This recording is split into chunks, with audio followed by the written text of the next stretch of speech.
Are you sitting comfortably? Then we'll begin. 10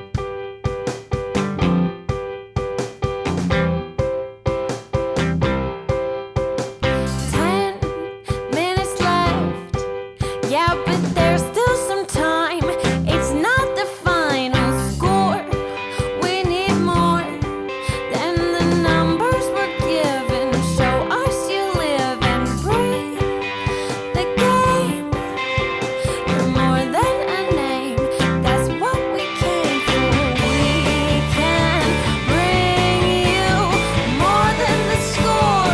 Every story. Let's take this thing off of the field into the real world, away from the numbers, away from the numbers. Welcome back, my friends, to the show that never ends. There's still time. The AFTN Soccer Show, broadcasting on CITR Radio 101.9 FM from the unceded Musqueam Territory at the University of Beautiful and Chile, British Columbia. I'm Michael McCall, And I'm Zachary Adam Eisenheimer. and I should maybe say rainy as well because it was Yeah. horrendous weather Yeah. on Thursday and Friday, most of which I spent outside commentating up at UBC under a tent. Actually, Thursday was nice for my commentary. The sun was shining. I couldn't see at some point because the sun was in my eye. And then on Friday, it was a completely different scenario. We had to move the commentary position. Water kept falling in front of the camera. Thursday was cold here.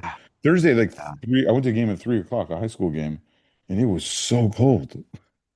It's been fun. I mean, we'll get into that in a sec, what I've been doing the last couple of days. But we've got a lot, as always, that we're going to cover in this.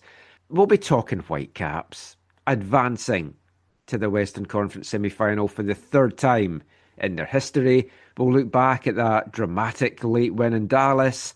We'll look across the rest of the MLS playoffs because you were on some travels for us as well. We'll look at that in part 2. Part 3, you've got some audio to bring you as we talk about the Whitecaps' fantastic defence this year. We'll hear from Tristan Blackmon. We'll hear from Jesper. Also had a chat with Tate Johnson this week, pre-shoulder injury. Poor guy. And part 4, we'll talk a little bit CPL, a little bit about Under-17 World Cup for the men and the women. Before all that, how was your week? Yeah, it was pretty good. Very full. Yeah, got to take in a couple matches. Like I said, a high school game on Thursday, and then PDX, which we'll talk about more later. It was good to see the Timbers play. And the rain wasn't too bad, I'm imagining, for your drive down, because it was quite okay here on Saturday. No, there was just one spell that was not ideal, but all in all, I have nothing to complain about. I was doing the women's Final Four up at UBC in Canada West, and good news and bad news for UBC women. The good news, the great news, they won their 18th Canada West Championship. They went back to back. They beat Trinity Western in the final, which they love to do. And they won that final 2-0.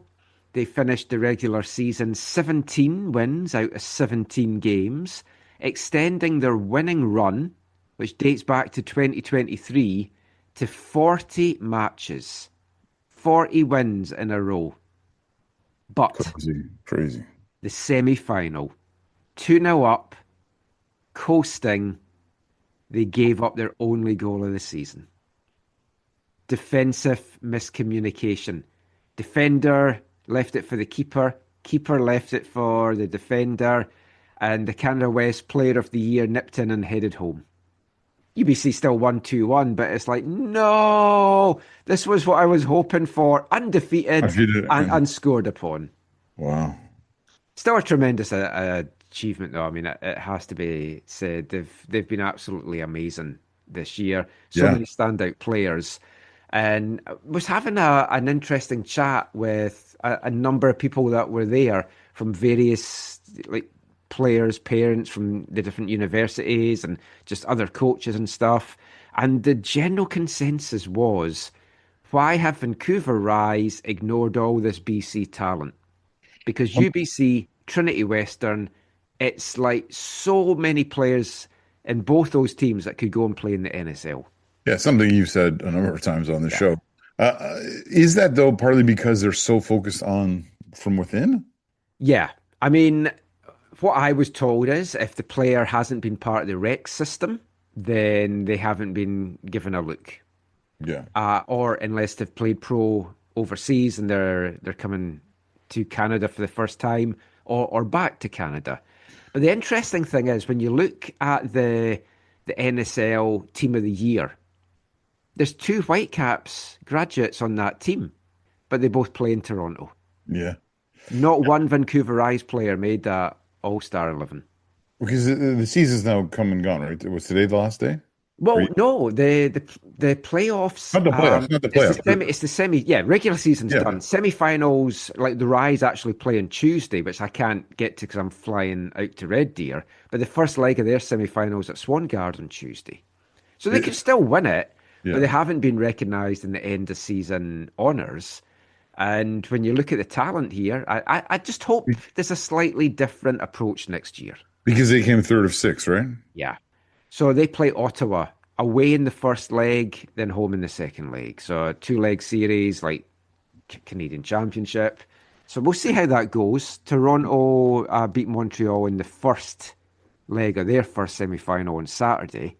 So the final is in Toronto. And I know a lot of folk are going through to it. We've got our photographer, Caitlin McDonald's, going to go through and cover that for us. So great for that.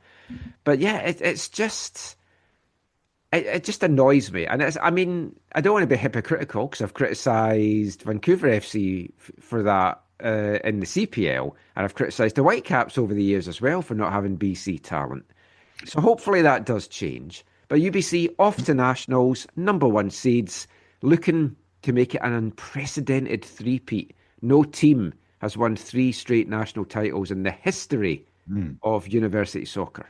Yeah, the one thing I'll say in the Rise defense is like I think they took the approach for this inaugural season of we want players who've had connectivity to our organization in the past, and we feel that we can produce a side that is good enough to not just compete but to do extremely well in the and there's been peaks and troughs, and like Holly Ward, who is a Whitecaps Academy alumni, has been outstanding. Kind of crazy for me that she didn't make the All-Star 11 because she was one of my first names down. Now, I will say Sienna Gibson, who plays for UBC and scored a goal in the championship game, she has had a development call-up to the Rise this year because she came through the Rise system. So she decided she didn't want to go to the States, didn't want to go NCAA, and went to UBC and has been rewarded.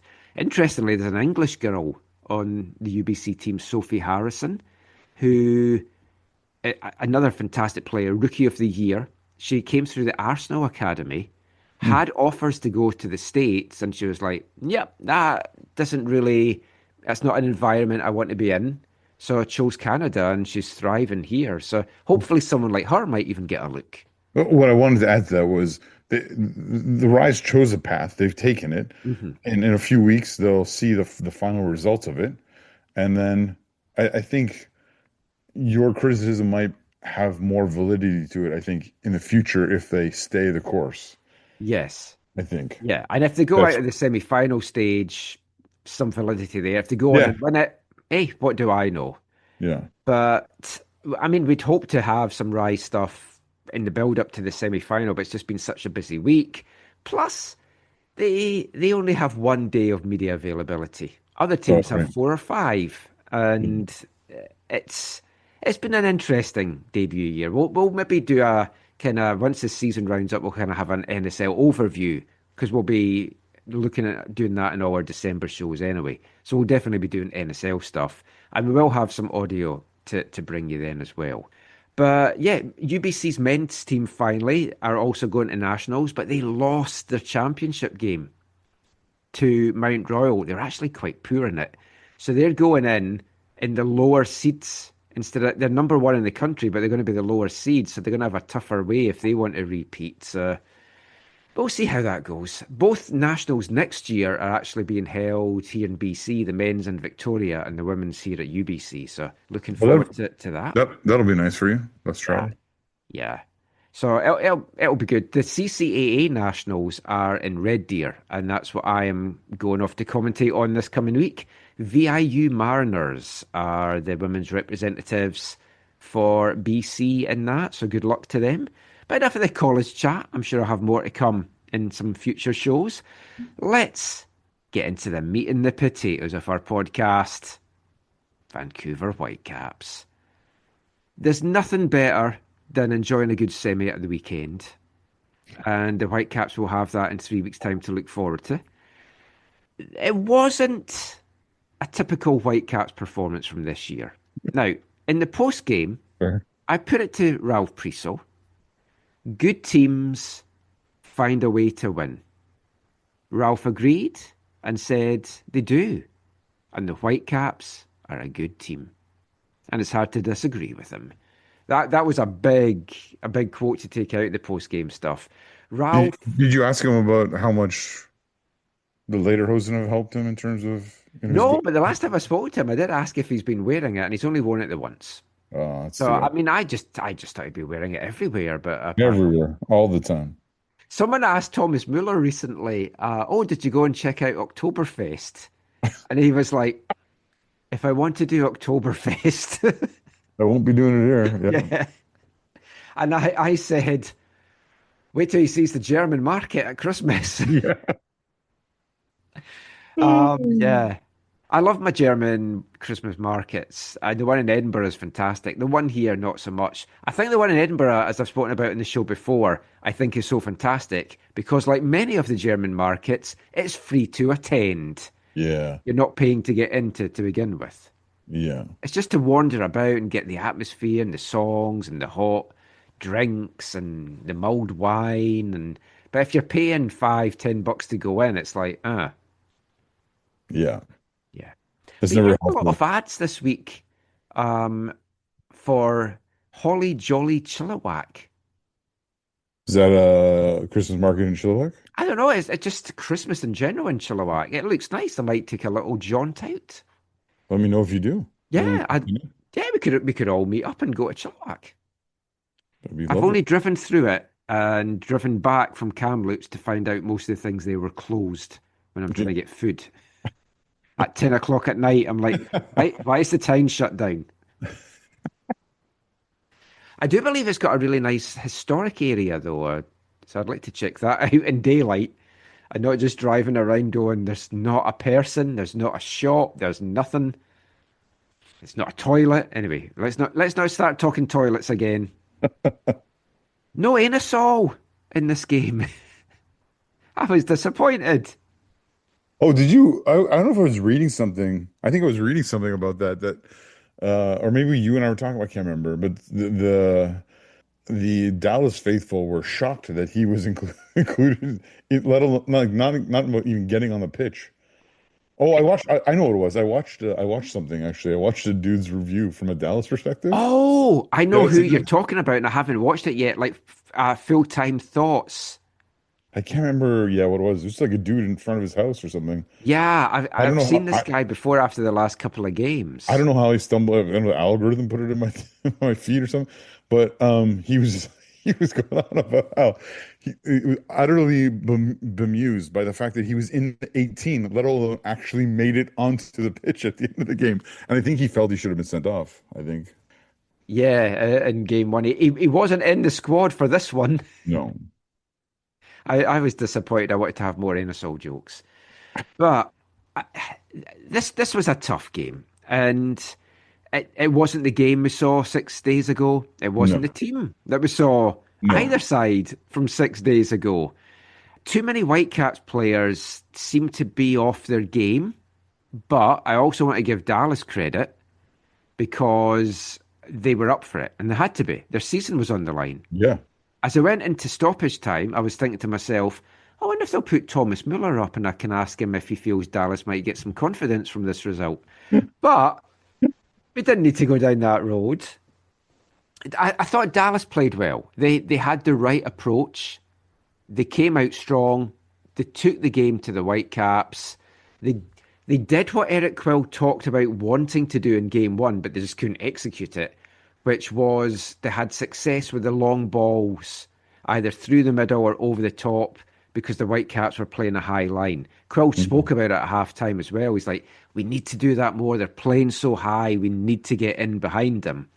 And they had success with that. So, I mean, credit to them. I do want to give them that. But the Whitecaps advanced to the Western semi-finals, third time in their history, 2015, 2017, the other two times, under Robbo. Underperformed. Two horrible semi-final games, but they were two-legged affairs. This is going to be a straight knockout. They'll now meet LAFC, which we'll talk about in the next part. But just, what was your overall thoughts of this game two? Well, I took this game in on an iPad while I was in the press box in PDX. So I didn't get all the feels of the game the way that you did, but you were texting me updates and I was looking down and watching key moments and all that kind of stuff. But yeah, it was a weird, I agree with you. It was a weird game. It did not feel like a normal Whitecaps game. And even as this game was playing out, though, the one thing I would say that was normative from this year is that as it was playing out, and even as they went down a goal, I was just like, they're going to come back. Like, they're still going to come back. They're going to at least equalize, if not get a couple. I had kind of no worries, as I was following it. Even when it was deep in stoppage time? Because I still thought they were going to get it as well. No, yeah, I thought, no, it'll happen. And then, I genuinely thought they were going to get the winner. I think another minute or two and they would have. Well, they should have, right? Jaden should have scored. And I mean, that was a brilliant save, but also he needs to bury that, and Illumi needs to hit the target. Yeah, that was the one I thought was bigger. I thought that was like the net was bulging as soon as it left his foot. Yeah. But then again, after that, okay, final whistle goes, it's like, oh, there are more skilled and crafty and like war-torn, battle-ready penalty shootout side. They got this. I have no worries about the shootout at all. No, and they were clinical, and we'll come to that in a sec. Talking about players being off, like Bilal Halbouni, I thought had a rough first half, but then was solid in the second. And a brilliant penalty. Oh, yes. When he came up, I was like, "Ooh, that's a choice, your centre back." But our centre backs have been winning the Canadian Championship in the shootouts. Yeah. I was just like, oh, he's gonna bury this, and then his shot was even better than I thought. Yeah, but it was also clever, I thought, in that like Dallas they'll have scouted where Berhalter might take a penalty, Müller, and it's like, oh, here comes Halbouni, here comes Cabrera. I don't know where he's going to go. Berhalter was the only one who I thought, yeah, because I thought they've seen him. He was the only one I was a little bit nervous about. Well, the TSN commentary had said, oh, he's only taken one penalty this season and he scored, and I was like, you're forgetting about the US. Yeah. But it's not for him. It's not even just penalties. It's so many dead balls, right? It's just like he's in that. I know it's a different pressure moment, but he's in those moments of delivering in a powerful way, and he's done it so well throughout this whole season. But I don't know why. Just when he stepped up, I was like, oh shoot, this is the one I think maybe could miss. The thing is with Seba, of all the Whitecaps players in the MLS era, and maybe Pedro Morales you can put up there as well, but I think Seba's above him. For striking the ball at set pieces, it's just immense. He's like the best that we've had. And yeah, I mean, these guys in the penalties, just cool, calm, collected, and did what they needed to do. Ali Ahmed's another player that I didn't think had a great game. He was outstanding in game one. Quiet in this game. I thought Thomas Müller was pretty quiet in this game as well, but he's done what he's done in a few games this year. He pops up with a big contribution, or in this case two, because they did the penalty as well. Yeah. I mean, Ahmed is either lights out or not great, I feel. And I agree with you. This was not his day. No. Daniel Rios as well in that first half was just like nowhere on that pitch. Sabi was the guy that was leading the line. And then Müller a couple of times was leading the line. And I'm like, where's Danny? And he had dropped back and he's doing all that stuff that we've talked so many times about. And even I spoke to him about it on Wednesday as well. And it was interesting when I asked Rios on Wednesday about did he feel pressure with not scoring because I said to him in all sincerity, we all know what you're doing off the ball and hold up play and everything like that. And as I was asking that, Tristan Blackmon beside him was like nodding away, like, yeah, we as a team know that he's doing that. Mm-hmm. And then Rio said, I'm paraphrasing, but there maybe was some pressure he was putting on himself that he had to score. But then he took a kind of step back and he's like, no, this is about the team. If I can contribute other ways and I'm not getting the goals, it's not about me. And it's like, that's the great attitude to have. Yeah. But in this game, he was just like, I'd forgotten he was on the pitch at one point in the first half. And then he goes off with an injury in the second, but he seems to be okay because he shared a picture of him playing basketball tonight on his Instagram. So I think he's fine. So that's good. But I mean, we'll get to the physicality in a sec. It was an unchanged starting lineup, though, for Jesper. It's only the third time all year in MLS play that he's gone unchanged from one week to the other. How surprised were you at that? Because I was a little quite bit surprised. I was surprised Laborda didn't come in. Yeah. Matty wasn't training all the time this week, though, so I don't know if he maybe had a little knock or something. Oh, okay. But I thought he would have come in either for Priso in the middle, but I thought maybe more likely for Tate at left back, just because Ralph's done so well. But that was another thing I asked Ralph after the game on Saturday. I said, I mean, you've been excelling at centre-back, and then I asked him a question. He's like, I don't actually think I have been excelling. He said, I've been doing okay. He said, sometimes not. And I'm like, wow, you don't appreciate how good you've been. And like Ralph's like that. He's so understated. But he's been exceptional. He's done a tremendous job in a very unique situation, yeah, for sure. And then getting the goal as well, which we'll come to. But like Jesper said, he feels this could be a new position for him. Ralph was like, no, Yeah. I don't think so. Please no, please no. Let me get back in the middle of the park. But for a guy that's one of the smaller guys that's playing centre back, I mean, he's been phenomenal. And like the goal, he wasn't the one that was really caught. It was like Bilal and Tate with the two players that Müller burned for it. But I mean, Dallas, they came out in the front foot. And 3 minutes in, Takoka saved a free kick from Müller. Couldn't hold on to it, but then they couldn't bury the rebound. 20 minutes in, Müller was played in. This time Taka saved. The rebound comes to Kamungo, and I think he should have buried it, but he missed that. Yeah. Then the Whitecaps had their first chance of the game in the 23rd minute. Like Kalodi, who's been excellent in these three games. He has. Don't know what was going through his head. Horrible misplay out. Sabi just pounces on it, ghosts past the defender, and you thought, oh, here we go, it's 1-0. And that's as close as you can come to scoring and not scoring. Yeah. But that defensive play by Dallas, and at that point I was like, oh, no, we're fine. We're going to get this done. But then 2 minutes later, Dallas take the lead. But this time, it was like Berhalter's pass was cut out. It wasn't one of his best passes.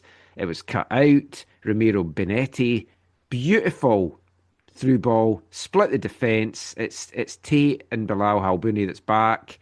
And Musa, at first I thought, oh, he must be offside. And you see it back, it's like, oh no, perfectly done. Perfection. Yeah. And I've been listening to a few podcasts the last couple of weeks, like just general MLS ones, because I like to hear them talking about the Whitecaps, and like Soccer Wise and the MLS 360 guys. There's a lot of people feel that Petar Musa is one of the best, if not the best striker in MLS this year. Well, that finish was quality, man. Yeah. It's, a little bit of ice in the veins, just a beautiful little over there. Yeah, it was lovely. And he could have had a hat trick by that point potentially, but he's been really good for them. and clinical finish and quality. And you can see why he's a Croatian international. And I was like, oh, well, there's a surprise. I'd thought 2-1, sorry, 2-0 Whitecaps. I was going to say 2-1, but I just didn't see how they were going to get a goal. And then they get that, and then they almost make it 4 minutes later because Kamungo has the ball in the net, but it was offside. And it was clearly offside. And the football lines on the pitch really helped. Yes. Which Maybe we should have football lines on the pitch in the CPL. North American officiating, they need those kind of assistance. Yeah. I hate seeing the football lines, but I do have to admit, when I'm commentating at UBC, it really helps with this free kicks 27 yards from goal or whatever. But I mean, that was a scare because the Whitecaps were caught again. I was like, they need to tighten up here because they're getting caught time and again. Their long ball, the through ball, they're getting done for pace. They're pushing too high. And this is a very different Dallas team. But after that chance, they had nothing for the last hour. Yeah. Now, I'm not saying the Whitecaps did either, but they were dominating the possession, but they just couldn't get goal-scoring chances. But Dallas seemed to be like, nah, we're good with this. Yeah, you're right. There was a lack of urgency seeing the game out. And we've seen that a bunch of these playoffs, right? Teams that have not been able to get that second goal or the 2 or 3 goal lead that they need, and then people have clawed them back. And this was a time where, and I'm thinking also in the CPL a little bit too, but yeah, this was a moment where you feel like if there was a little more urgency, a little bit more focus, a little bit more just kind of understanding the moment, and yeah, because I think if Dallas did get a second goal and they were up 2-0, yeah, I might not have been as confident then. Exactly. But I mean, Eric Quill afterwards said he was so proud of his team's performance in the first half, but they needed to go. They needed to push on, as you say. They had to get that second. And what they did, now I might be doing a disservice as well to the Whitecaps' defence, because again, True. They handled them with ease, as we've seen in the previous 2 games. But what Dallas did do is they upped their aggression levels. Yes. And they were like, I mean, you saw it at the end of the game last week where like Gold was one of the players that was kind of singled out and stuff as well. But end of this half, like the tackle on Tate Johnson in the box, I could have argued for a penalty. I think if that was given on the pitch as a penalty, it wasn't being overturned. I just don't think there would have been enough in VAR to overturn it not being a penalty. That's the one where he injured his shoulder, right? Yeah. Yeah. He landed really heavily, and I think it's the same shoulder that he hurt earlier in the season. Yeah. When I was watching that, I thought, oh, this is going to be a penalty because I didn't have volume on, obviously, in the press box. And I wasn't listening to in the earbuds. So I was just like, wait, what's going on? What end of the field is this? What's happening? And I was like, wait, that's a foul. How come there's no penalty here? I kept waiting for the ball to go out or them to call it back, but it was like, no, and you see it back and it's like, he takes him out. But to be fair, the crunching tackles, there was a little bit of both ways on that. Yeah. Actually, let's talk about that. I mean, I said to you, I think like there's 2 Whitecaps players that for me were very lucky. You kind of disagree with me in the first one, but Campo, when he gets tackled the byline and he swings his arm back, I think he knew exactly what he was doing, and he meant to swing his arm back and catch the guy in his face. I think was it Müller again? I think so. I think in MLS in North America they don't see that cleverness, so they assume that it's just following through of emotion and not no intention. Whereas I don't disagree with you that it could have been very well, hey, if I just keep moving my body this way, I'm gonna make some contact. So that one, I think. I don't feel like the Whitecaps were like super fortunate with that one, but I understand what you're saying. But the other one, even Kirk was messaging me. He's like, "How is Kubas not off?" Yeah, I mean, they I guess they could technically still look at it afterwards, but I don't think they will. I honestly thought for tinfoil hats will be on. an MLS in MLS, I thought he has to be off in how this league typically calls these things. I mean, to me, it looks like his legs off the. Now, it, I don't know if it meets the reckless criteria, but he jumps in at force and his legs or studs are off the ground and it goes into the ankle. Yeah, When I saw it back, I was like, oh, he's going to be off. And yeah, then I was like, I hope this does go to a game three because we need him for the semi-final. Can do without him for game three. yeah, yeah, yeah. I mean, yeah, you hope that like you said, you hope that MLS doesn't do anything retroactively, but Hey, in this league, who knows?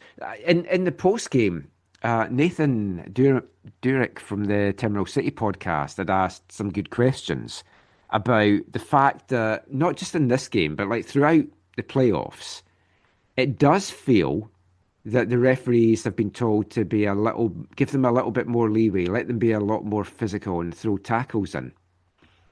I don't know that that is necessarily the case, or if it's just some bad refereeing. a little bit of column A, a little bit of column B, maybe. Because Yeah, I don't think Tory Pensel had a good game. And mm, like I've seen Tory Pensel have brilliant games, but I've also seen her have some shockers. There was yeah, one game earlier in the season, I can't remember where it was. RSL were involved and there was sending offs, and she had a nightmare in that game. I don't think this was one of her best games again either, that's fair. for both sides. Yeah, yeah. Oh, totally. I also want to talk about the tackle on Berhalter before half time. I think Musa knows exactly what he's doing there, as with what Campo knew exactly what he was doing. And it's a blindside hit on Seba. And this also comes into the bad refereeing. It's a clear head knock. Now, fair enough, Pencil's following the play, so she's not seeing what's going on behind her. The fourth official is.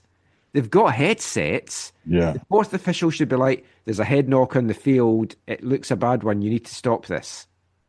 that's fair. And it Yeah. almost cost the Whitecaps. I think Thomas Müller was explaining that to her afterwards as well.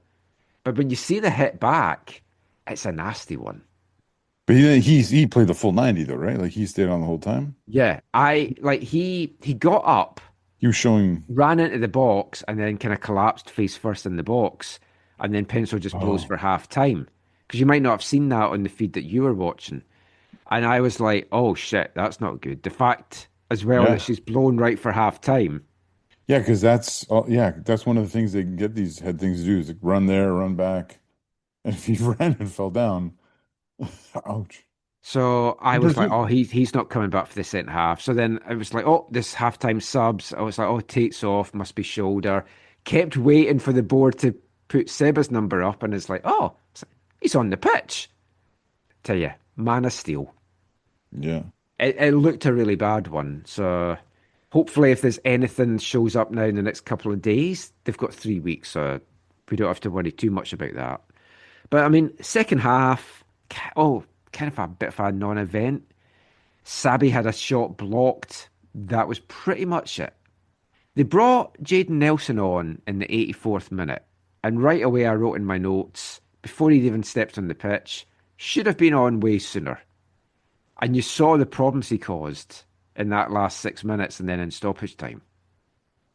I don't disagree with you in the one respect, but at the same time, I think when you look at his clinicalness in terms of him being able to finish his own chances, it hasn't been there like since the beginning of the I knew you year. were going to say that. Because like honestly, that's what I think I said on one of our earlier shows, like a month or two ago. Like he needs to have kind of the finish of Sabi. Like he can still set up goals and still use his pace and all that kind of stuff. But he has to, he has to be scoring more with the chances that he's creating and the chances that his speed presents for him. Because otherwise, he's going to end up being more of a bit part player than a starter or like a And if he's doing that here, he's going to be on the outside looking in of for Canada. absolutely. And you can see why. I mean, you can see why clubs would want him, but you can also see why he maybe bounced around the way he did. When he came on, like Dallas were tired. Yeah, And you could tell they were like, no. We can this no, because he Yeah. had like two, sometimes three guys around him constantly, but he was finding a way to get through. He was laying passes off. But again, Dallas did what they did in that decision day game. They had so many bodies back. They put their bodies on the line. They blocked shots. They cleared shots, and it looked like they weren't going to find a way through. Then 3 minutes into stoppage time, there's a corner, which I haven't watched back, but I did see a Dallas fan say that the last touch came off a Whitecaps player and it shouldn't have been a corner. Oh no, it wasn't a Dallas fan. I think it was in the post-game quotes. One of the players said they felt it was a goal kick and it wasn't a corner. Oh, when Priso scored? Yeah, so I haven't watched that back. But Berhalter, pinpoint delivery. Again, Müller allowed a free header that we've seen how many times now since he's come into MLS. It baffles me every single time. Could have gone for goal. And I don't know if he was maybe trying to, but I don't think he was. I think he was like, oh, Priso's in front of goal here. Headers it right onto Ralph. Ralph's effort stopped on the line by Anderson Julio. That if he'd left it for Kalodi would have pounced on it and stopped it, and it wouldn't have been a goal. Yeah, no, Muller's header is totally intentional. He knows he's not going to get any power on it to get into goal. He knows he's not going to be able to loop it into goal in that moment. But he knows he has like two or three teammates right there. So Thomas kind of does one of the things that Thomas does. Smart thing, make the make the right play to a teammate, and allow them to finish things off. And yeah, Ralph ends up doing brilliantly. I saw Hugo shared the highlight on his social media. Oh, did he? I was like, oh yeah. Ah, proud brother. Yeah. But I mean, I do think Kalodi could have got to it, but Julio, like, a defender's always going to try and block it. Even if the keeper shouts, you can't take that risk. Yeah. Because if the keeper misses it and you've left it, you're the one that's blamed. And it just fell perfectly, and Ralph pokes it home. And as we said, after that, we both felt they could go and get the winner, and they should have got the winner. But they didn't. It went to penalties. Talked about the Whitecaps, 4 clinical penalties. Let's talk about Dallas. Now, this wasn't the worst penalty shootout No. lapse that we saw in MLS this weekend. It wasn't the worst one that I've seen either, because in the Canada West women's semi-final, Calgary, Trinity Western missed their first 2 penalties and ended up winning 3-2. Oh, wow. It was a disaster for Calgary. They scored, they missed. They scored, they missed. They missed. And then Trinity Western did it. So it's been an interesting few days watching penalty shootouts. Now, Patrickson Delgado is brought on in the dying seconds of the game to take a penalty. Yeah. Before we get this, can we talk about nooses? Oh, yeah. Mooses takes the penalty, the first one. So Thomas scores. Did you like his run up? Was it pleasing? Yes, he did his little shimmy afterwards. I like that. Yeah.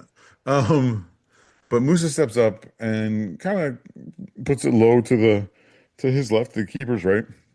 Taka gets a good hand on it. Yeah. Gets a really good hand on it. You think, oh, he's got it. It's in the back of the net. Musa, whatever, walks away. But then Taka, I think, grabs the ball and he gives that smile.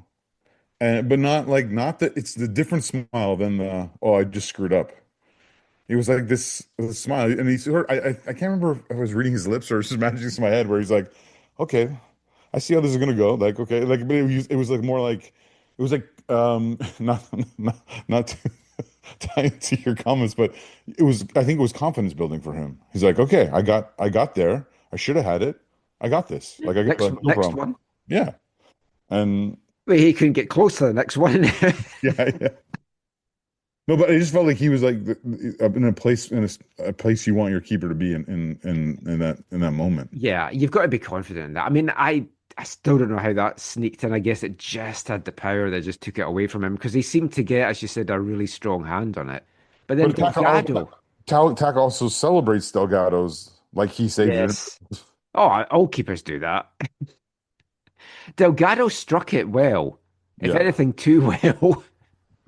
Yeah, you got a lot of power on that off the bar, and you're like, here we go. And then Yeah, Halbuni, Cabrera score. It gets down to the fourth penalty for Dallas. They have to score it. And Nolan Norris chucks it away. Good old Chuck Norris. I got that from your comments because you were calling him Chuck all night. Yeah. It's a shame, actually, for him. He's a young lad. He had a brilliant game. No, but it was not a good penalty. You skipped over there a bit, but I think both Cabrera and Halbuni just really clinical penalties. We've not seen much of Kenji Cabrera. No. But this small sample size, it's very exciting. I also find it awkward for Norris as he's walking away. He applauds himself, or he's applauding. And then there was like a few seconds where what's happening? They're obviously checking to see if Taco's off his line or something. And then it's like then it was like a delayed celebration. And it's like, okay, now it's over. Now we can celebrate. Taco's or they lost count as to what was happening. I don't know. Yeah. They're like, wait, they're down by 2 and they only have 1 left? Oh, all right, it's over. Yeah. But not the best Whitecaps performance, but another fighting one. And it's the mentality. And we've seen it all year. And we spoke about it in the post-game that you can see on the Whitecaps channels. And it's exciting.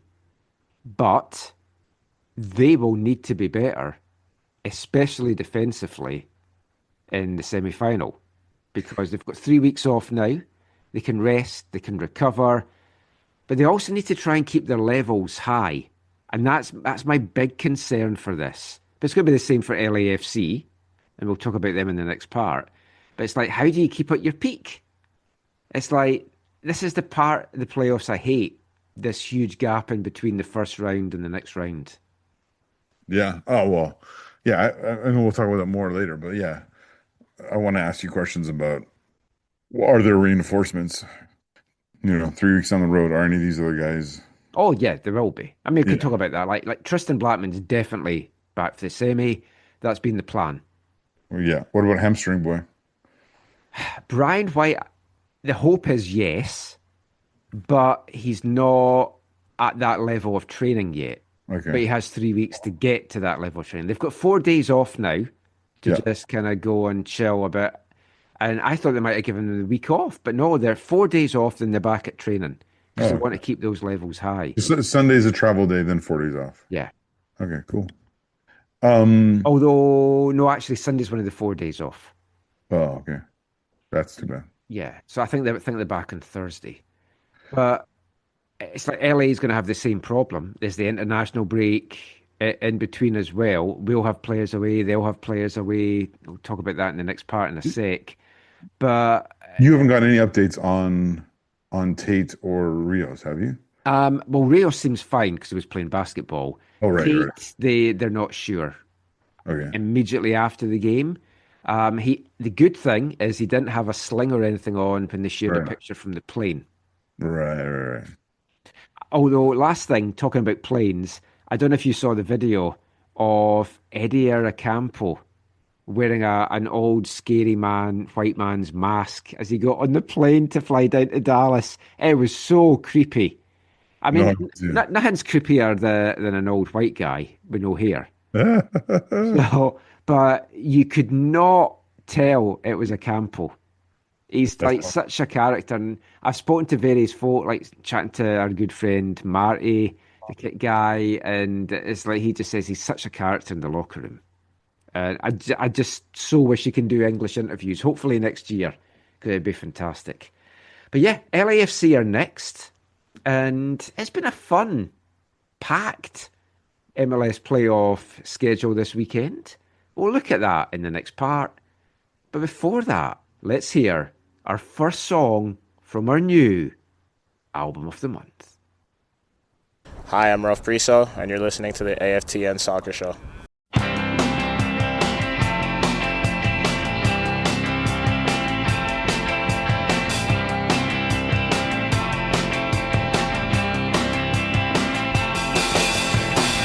Every day I get up and pray to John, and he increases the number of clocks by exactly one. Everybody's coming home for lunch these days.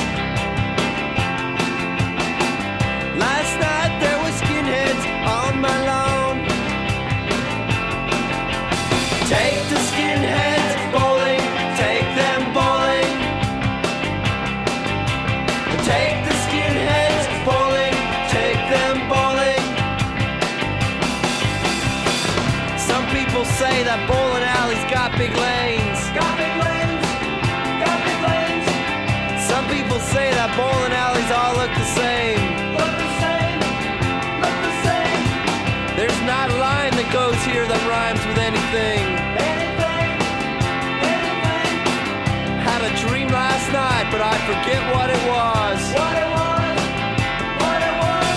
Take the skinheads bowling, take them bowling. Take the skinheads bowling, take them bowling. Welcome back to the AFTN Soccer Show on CITR Radio 101.9 FM. And kicking off this part, it's the first song from our new album of the month for November. It's the debut album from California band Camper Van Beethoven, released in June 1985, 40 years ago. Still sounds fun, still sounds fresh. One of the band's 9 studio albums that they've released so far. And I say so far because the band is still going. The last album, though, did come out all the way back in 2014. But the album that we're featuring as our album of the month is that debut album, Telephone Free Landslide Victory. A 17-track album which has some instrumentals on it, has some cover versions on it, has some original songs on it as well. And I thought we'd kick off their residency for November with probably the most famous song on the album. It was a big indie hit, huge indie hit over in the UK, Take the Skinheads Bowling. And the lead singer of Camper Van Beethoven is David Lowry, who is also the lead singer of the band Cracker, another fantastic indie band from the 80s that are still also going strong today. Check out a couple of their early albums. Their single Low was another big indie hit in the UK back in the 80s. But we are featuring Camper Van Beethoven this month, and we'll have a number of songs coming from that debut album as the month goes on. But let's get back to the football chat now, and we're going to round up the rest of the MLS playoff action. What a weekend of action it's been. Disappointing that after me complaining last Saturday that there was no games, there was too many this Saturday, because you should not be having 2 playoff games at the same time. Especially not 2 Western Conference or 2 Eastern Conference. They have to get spaced out. Why would you have 2 games at the same time? Well, why would they not do that way? Otherwise, what are you going to whine about? True, I do like a whine. But it meant I was trying to avoid as much as I could the Portland game. Yeah. We'll come to that in a sec. But it was fine. There was so much stoppage time. Oh, my goodness. Was it 24 minutes or something stoppage time combined? 12 in each half. Wow. Yeah. Because when I switched it on at halftime of the Caps game, I was like, I did the catch-up feature, which I like on MLS Apple. And then it went live, and I was like, 12 minutes? What the hell happened? Because I didn't show you in the catch-up, and then you explained. But we'll get to the Portland game in a sec. Let's start with the Whitecaps' opponents. The game on Sunday night, LAFC also got it done in 2 games against Austin. The team everyone's excited to see come to BC. Yes. The one game won 2-1 on Wednesday, but they were made to work hard for it. They took the lead, Austin tied it up, and then for me, Austin threw it away. I think they could easily have got to penalties. They just switched off defensively. They let LA win it. And you're like, was that their chance? Yes. But, yes. Next game. Game 2. Austin, like the stadium was buzzing. It was a brilliant atmosphere. Yep. LAFC came, they were dialed in, and they were not going to take any chances.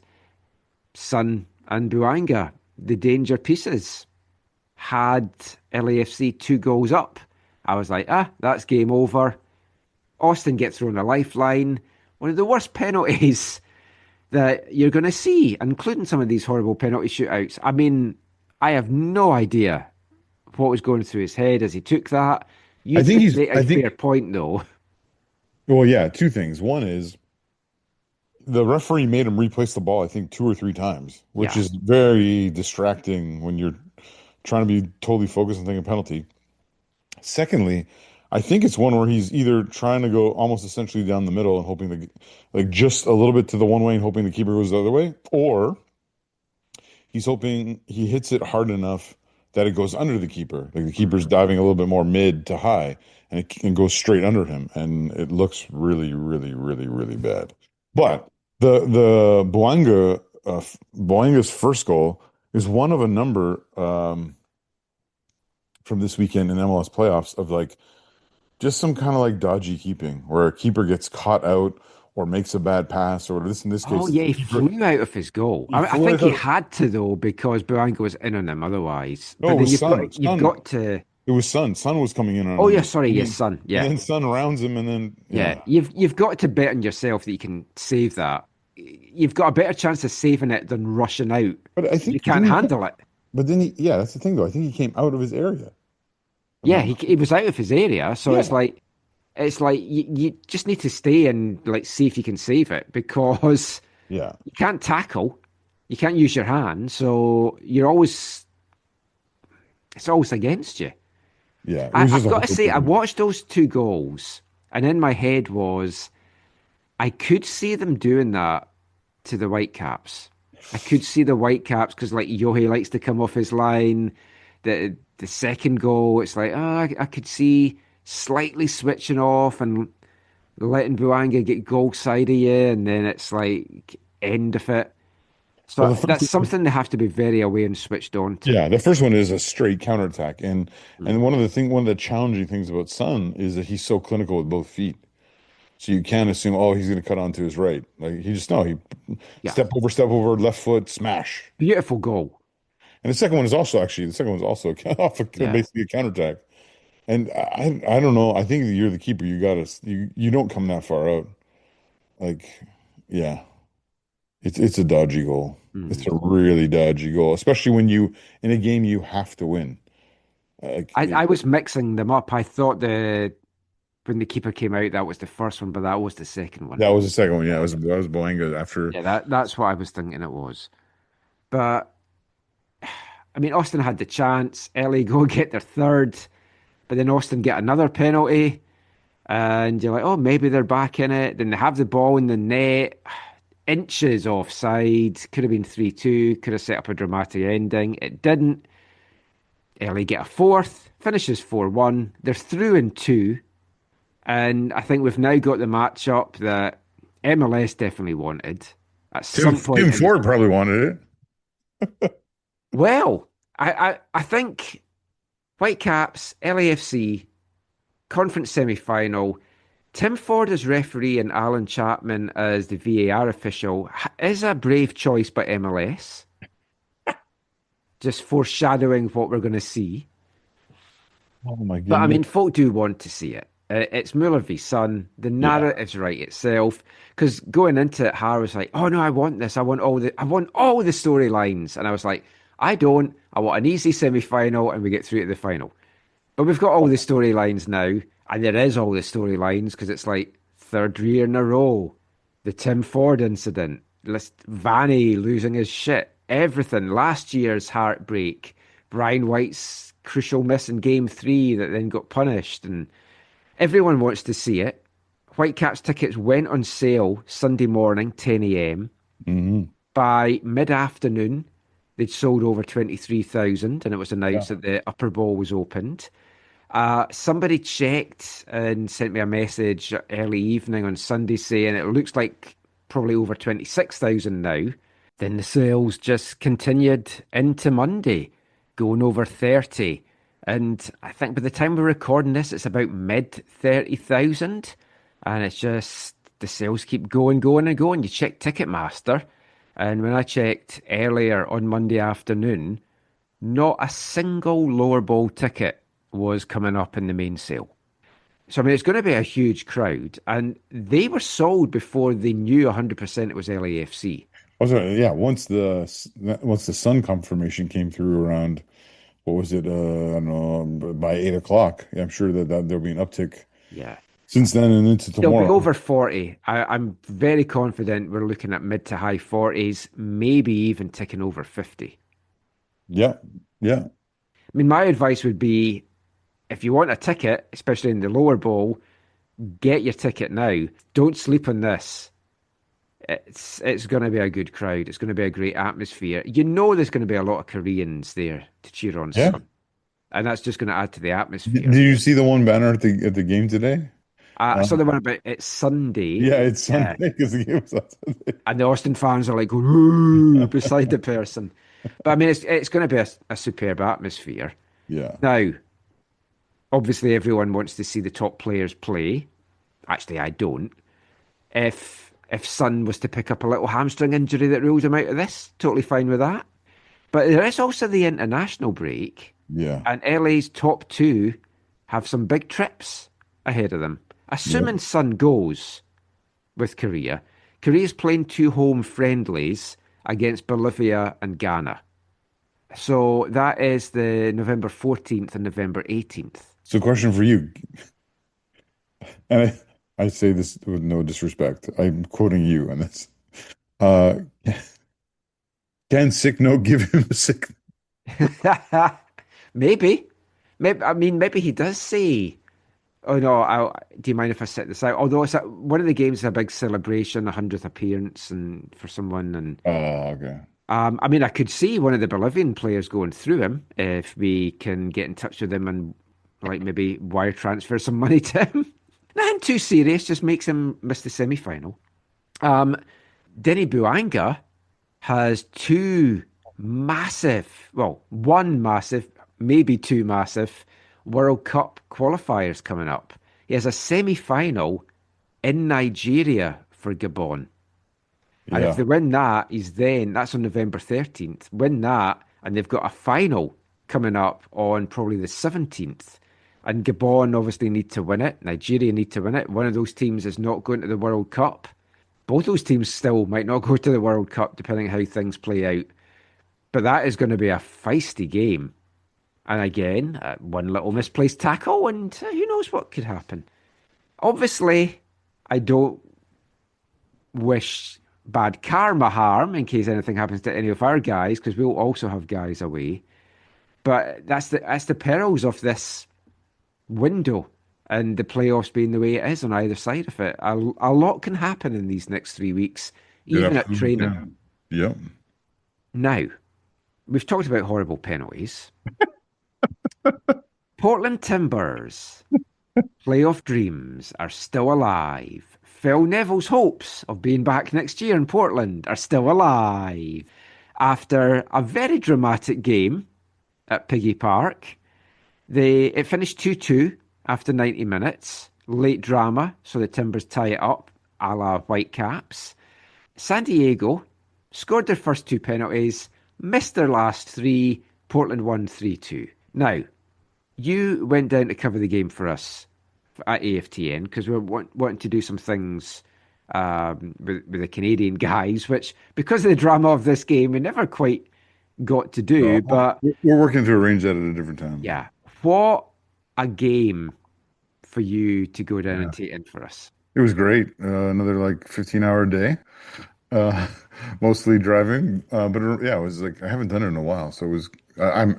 It's an enjoyable trip to do in a day. Yeah.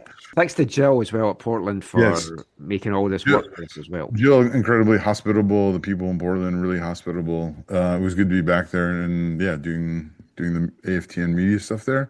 They have a lovely press box. Again, as always, I send you a picture. Great food. Yes, and you were grateful for my tip for halftime. Yes. Check the fridge. There's Tillamook ice cream. That's right. Tillamook ice cream bars in the freezer, in the fridge. Yeah, those were delicious. But no, it was. Walking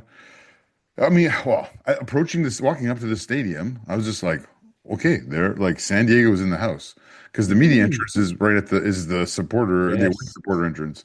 And I was just like, I could hear the Latin music. I could hear the Latin tunes. I couldn't hear any words, but I could hear the music. And I was like, okay, that's San Diego. They're here. And then I got inside and they were doing some pregame supporting during the warm-ups. And I was like, sweet, this is going to be good. To be fair, I couldn't really hear them sing at all in the press box. But that's the thing. When the Whitecaps have been down, you don't hear the away fans. You step out onto the balcony and it's loud as hell. Yeah. So I could hear them. I could hear their music a little bit, but I very rarely could hear them singing anything. But their music came through a different waves throughout the match. But the TA, yeah, the TA, you walk in, you're like, okay, there's going to be some pre-match tifo, nice. But it was a little interesting because it's been a difficult year for them and a frustrating year for them in a number of ways. I think league games, I don't know what the average, I think the average of the last few games has been like, yeah, it's 24 plus thousand and it's capacity 25. So it's been pretty full. They only had like 16 for the RSL playing game. So I'm pretty sure that wasn't included in season ticket packages. And the uptake was not super huge, even though obviously they played well in that game and advanced. And then for this game, it wasn't empty, but it was just over 19. So it was just under 80% full.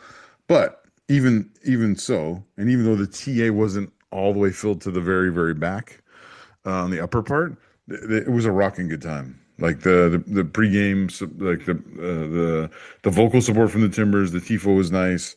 It just set the atmosphere, and you could just you had the sense of it was kind of like actually this year watching the Whitecaps, where you're like, okay, I know they're going to score. You have a feeling they're going to win. Like on the night, you just had this feeling like, yeah, I think Portland's going to pull this off. And as the game started, they came out gangbusters. Mm-hmm. That $5 million investment in Christopher Velde has, I know it didn't pay off in goals in league play in his 8 league appearances, but in these playoffs, he's done the business, and he is a dangerous dude. And he's going to be a big threat next year. And he's been better, like he's livelier than DaCosta, who's not hit the heights I think they hoped. No, I think his dad's Argentine and I don't know if his mom's Norwegian, but he was born in Norway. He's a Norwegian international, but he's got a lot of personality, and he's got a lot, like that opening 20 minutes, like just went through him, and he just like was so dominant. He had a few half chances. He had a shot, he hit the post, and in about the 8th minute or so, everything kind of eluded the rebound eluded his teammates. But then Canadian James Pantemis, starting in goal, had a long ball in about the 18th minute that Anthony weaseled his way in to get past McVeigh, the last defender, and kind of didn't even really fully control it, but he got a touch on it, and the ball just dropped to Velda. He took a touch and just smashed it, like really just smashed it home, and just like the place erupted, and you're just like, okay, yeah, this is going to happen for them. And then there was this huge down moment in the whole night where which I still haven't seen this because it wasn't in the highlights. It's not in the highlights. I don't know that I want to go back and watch. It's one of those plays where actually it was a cross from Velda again. If everything good came through Velda for the Timbers, he puts in a cross, and I'm pretty sure it was Kelsey. Kelsey was in the match. He replaced Mora in the starting lineup, which was kind of interesting for Neville. That was the one of 2 changes. They had a red card. They had to bring on a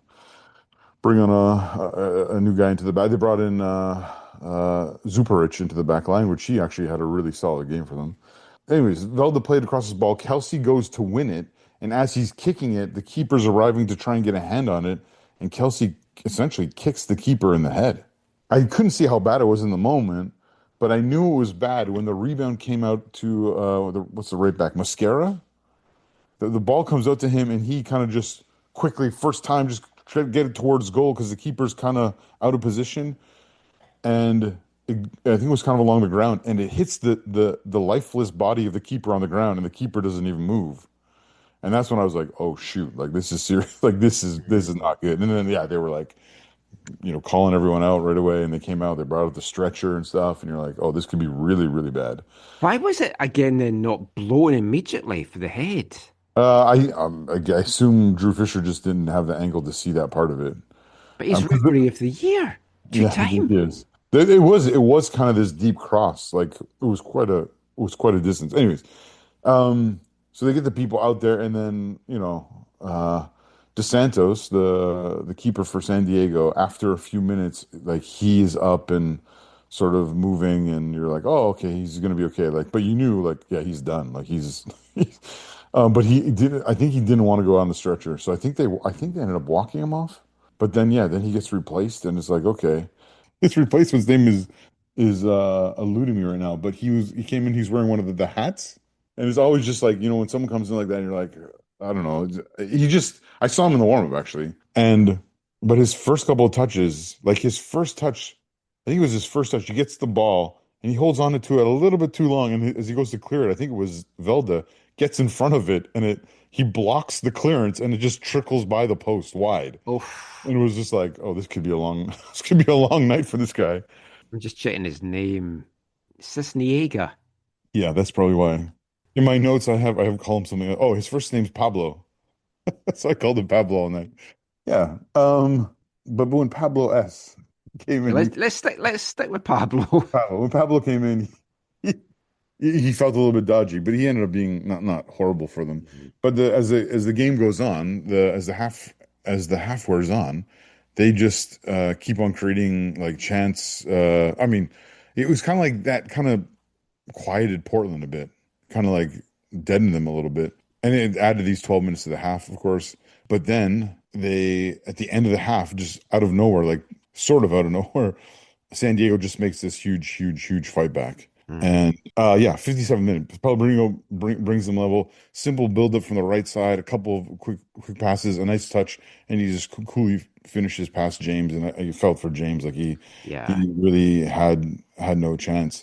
And then it's like a minute later, and It was Dreyer, wasn't it? Oh, he was, because he'd come back from the offside position. Yeah. So this was one. So That was so tight. I mean, I think it's the right decision, but I was like, that was. So as I was taking matter of notes on this, I was like, inches. it appears to be offside. But then,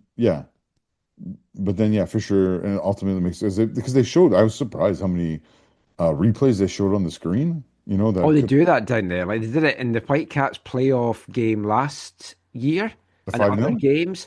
If there's something they feel hasn't gone their way, but that one, I think it was in the playoff game where they wanted a handball at the edge of the Whitecaps box or in the box, and then the Whitecaps go up the pitch and score. Like it was a Vitae handball. It might even have been the game in February. I can't remember now. And they showed that over and over and over on the big screen. That's funny. So 61 minutes was how long it took the first half. Yeah. And the then Whitecaps game was back on. exactly. That's why I told you, I was just like, when your game finishes, my game will still be going. as Yeah, well. when you said that, I was like, I'm confused. And then it's like, Yeah. what the hell? So anyway, Drew made the right call to call things offside there. But then 5 minutes into it was funny. It was funny because actually some of I heard some local people making fun of this, that the San Diego equalizing goal came after their go-ahead goal, Oh, yeah. because the first goal is in the 57th minute of the first half, and their go-ahead is in the 51st minute of the second half. But they took the lead on a rebound goal that to me had a hint of offside, and I haven't been able to go back and see if I was wrong on this, but the match officials didn't think it looked offside, and it was everyone's favorite Halloween child, Chucky Lozano, who just finds himself at the back post, uninhibited to put back a rebound and make it 2-1 for San Diego. And it was like, okay, things were kind of looking dour for them. But It was nicer when he wasn't part of the team, but he's apologized. I mean, it took him 3 or 4 days to do it, but he apologized. I mean, he missed 2 straight games. Like he wasn't included for 2 full matches, and this game he didn't start. But then, Portland just kind of kept going, and Yeah. Phil Neville kept on bringing on attacking sub after attacking sub. Yeah, because you had said to me, I'm getting worried now. Like when they tied it up, you're like, I'm worried now. They've only got attackers on the pitch. Well, that's what it was like. It was desperation, right? But they got what they want. They got what they needed, right? They get this opportunity, and this young kid, Gage Guerra, who actually came through Houston's system, and he has played a bunch for Timbers too. Scored a bunch of goals for them, and just been kind of getting a few minutes here and there for the first team. Yeah, near post header from an early Lassiter cross. Lassiter, I think, came on to replace Kamal Müller, which made me kind of sad because Kamal Müller, they kind of kept on pushing him forward. more and more, and I was like, okay, he could be involved in this. So I was kind of sad when he got taken off. It was the 98th minute. So there was 8 minutes added to the second half, but there were so many huge stoppages in the thing that they actually played 12 minutes. So it was the 98th minute. It was Guerrero's header off across from the left, and the locals were so happy for this kid who they kind of adopted and made their own, and has come through their second team, and has made this breakthrough into the first team. And so they equalized, and then it was 98th minute, but you knew there was going to be a bunch of time added on. And I texted you, and I talked to Gage about this in the post game. I just said, hey, you score this goal, you're filled with adrenaline. How focused were you on, hey, let's go get the winner, versus we don't have a lot of we've taken off a lot of defensive minded players to bring on attacking. We got to be. And he actually said, he just began to drop back because he recognized, okay, we need some help. But on the bench, they were all yelling at him, go forward, go forward, go forward. Oh, well, yeah, on the TV pictures, you just see Neville constantly telling everyone, push forward, forward. And it's like, you're going to, blow this. Yeah, and then it goes to shootouts, and they win the coin toss, and it's in front of the TA, which is always a good thing if you're Portland. Yeah. And it doesn't go super smoothly for them, but like you said, there was 3 in a row from San Diego where they either put it over, and 2 in a row they put it over, and then the third one, they hit the crossbar, and Portland ends up taking it, and the place goes wild and crazy, and the post game was kind of fun. Yeah, like you said, Phil was very happy, and I thought he would be fired up beyond belief. Yeah, verbose. It was funny. He talked. He talked about basically one of the things I liked that he said. It was just we owed the crowd this kind of performance today, and you could see they were deserved winners. It wasn't they got lucky and whatever. No, they deserved to win that game. And yeah, I mean, one of the crazy things is it shows how close, the team that finished top versus the team that finished 8th. Mm-hmm. It shows how close it is in MLS. Because going into this going into the third match of the best of 3, which is going to be on Sunday. Which is on Sunday. I would not be surprised if Portland beat them. Now, I mean, San Diego, great for the Whitecaps. That's now we're back to being top seeds. Exactly. Now, obviously, San Diego will be the favorite. They're at home. Yeah. All that kind of stuff. But if Portland wins, I won't be surprised at all. No. If San Diego play like they did in the first half of that first game, it should be theirs.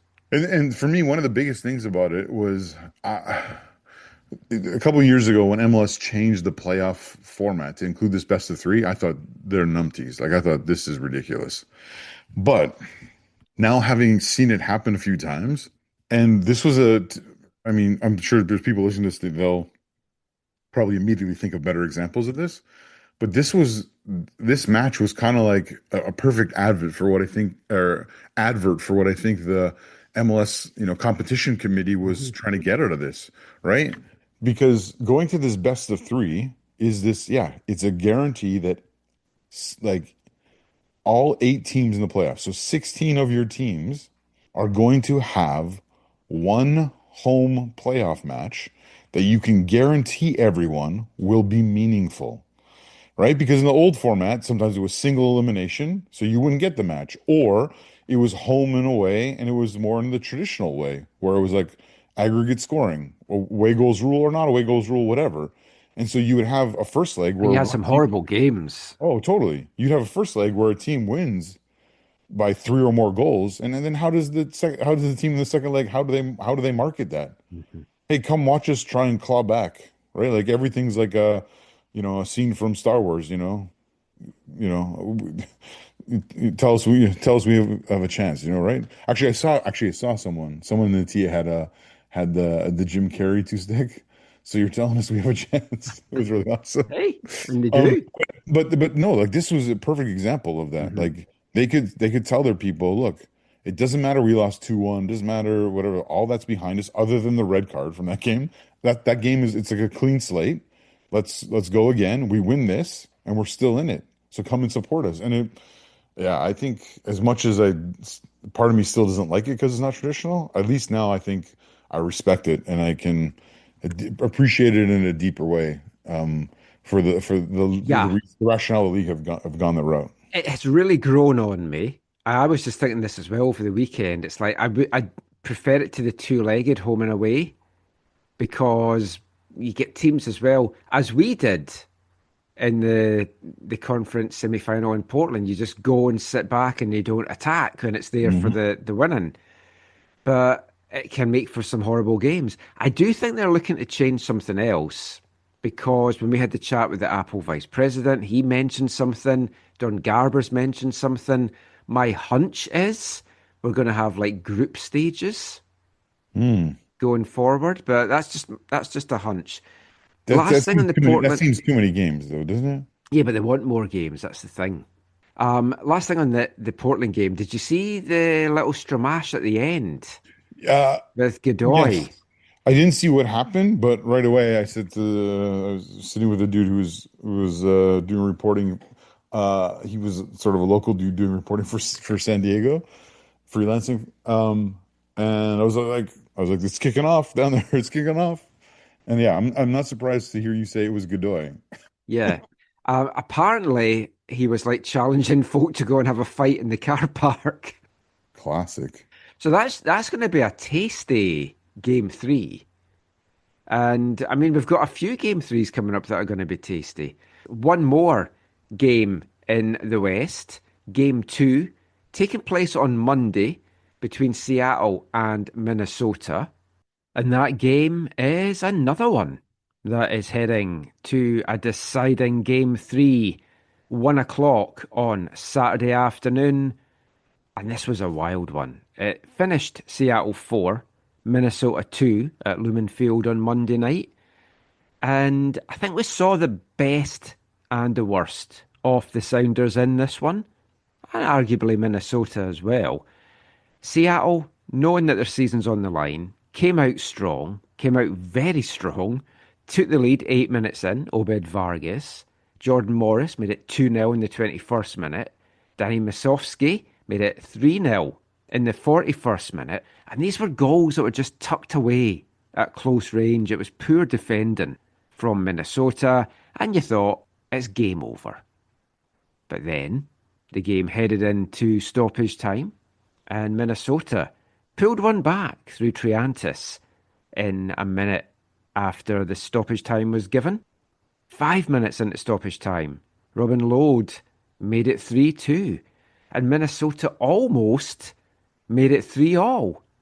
Seattle, though, also then almost made it 4-2, crashing a shot off the left post. So it was a wild end to the first half, and you thought, oh, this is going to be an absolutely fantastic second half, and it kind of didn't live up to that. Seattle got a fourth. Vargas got his second 4 minutes from time, finishes 4-2, and I don't know who I've got in this one. I think either of these teams could test San Diego, but hopefully it's Minnesota that get through. But I tell you, it's going to be a close game, and both teams need to defend better in it. So that's it for the Western Conference playoffs. It's also been very exciting in the East, and we've got games there that are now going to be going to game 3 on Friday. Charlotte are hosting New York City, and it's been an interesting one. The away team has won the 2 games in that so far. This was another penalty shootout, 7-6 for Charlotte in New York in the first game on Saturday. Philadelphia has already advanced now to the semi-finals. They destroyed Chicago 3-0. And everyone should be talking about how great, how dominant Philadelphia was. But the big talking point coming out of this is that the game had to be stopped 5 times, I think it was. There's definitely 5 warnings and at least 3 stoppages for the homophobic chants from the Chicago fans. And by that point, they were like, oh, this is hilarious. And they were just getting louder and louder. Because I think they were trying to get the game abandoned because the team was losing anyway. Greg Berhalter went over to them and spoke to them to try and get them to stop. The game got back underway. They did it again. Joe Waterman went over. Someone seemed to be having a go at Waterman for talking to them about it. And then you think, oh, it's going to get to the 90. The referee's just going to blow for time. But, he allowed for 2 minutes and then he played 4. Yeah. So I know we don't want to talk about it in detail. Can we talk about this game just a little bit? Yeah. Because I feel bad for them. I assume it has to do with scheduling or whatever, but their whole season's at Soldier Field. And then this game was out at, what's it called again? Is it Bridgeport? So I feel so bad for them because it's not a great place to get to. It's not like you're Yeah, home. it wasn't a packed crowd, although it got a lot less when it went to 3-0 by the 35th minute. So I just feel bad. I feel bad for them in that. Like that's a huge letdown because they've done really, my opinion, they've done really well to actually build up the community at Soldier Field. Yeah. Because that's not an easy place to. It's not an easy place to start off with a small crowd, right? Like they've done really, And really they've well. played some nice football. They just Yes. didn't in this. Like Philadelphia came to play. Philadelphia showed why they're the Supporter Shield winners, why they're the #1 seeds. But Tiger Rebo was like fantastic to start this one. yeah, except for if you're Greg Berhalter, you got to be like extremely frustrated. Those 2 goals were a gift from the keeper. Oh yeah. And then they miss a penalty. I know Blake is, an amazing keeper. Andre Blake's an amazing keeper for the Union. But when you have chances like that to get back in a game, in a playoff game that you have to win, you must take them.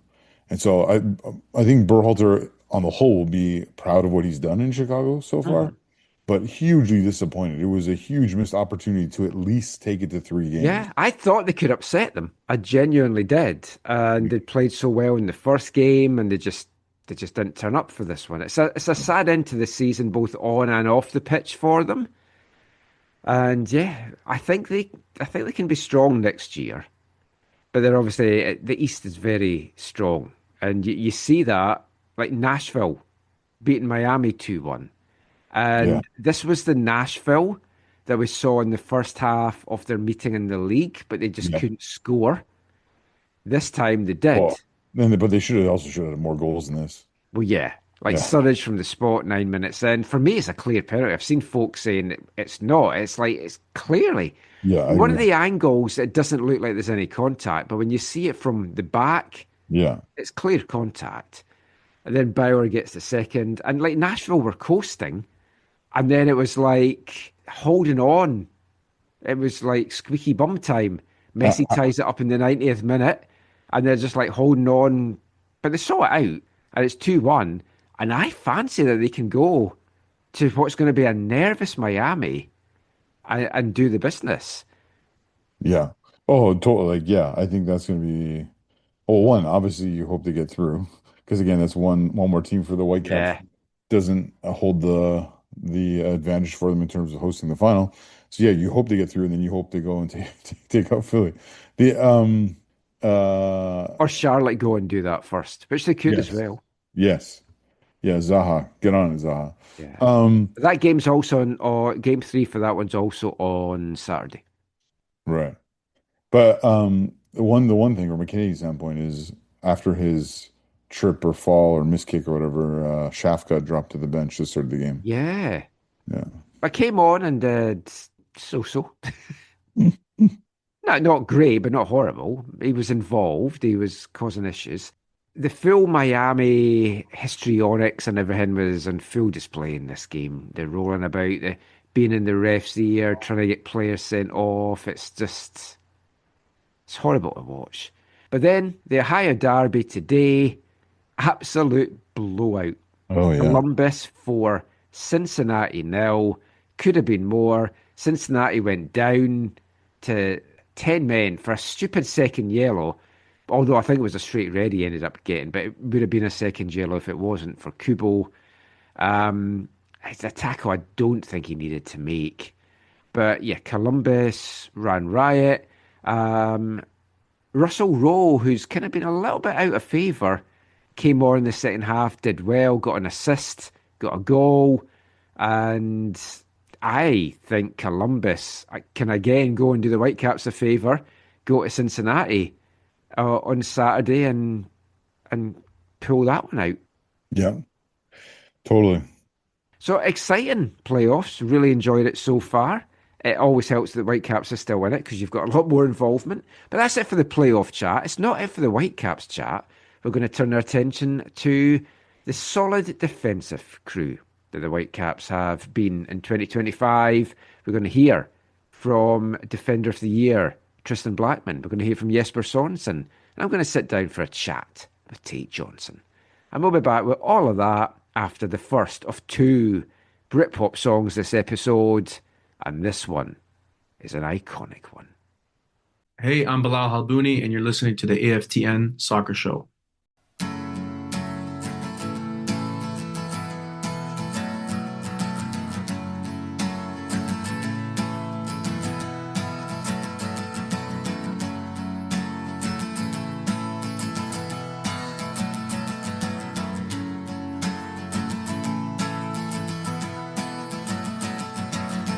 'Today is gonna be the day that they're gonna throw it back to you.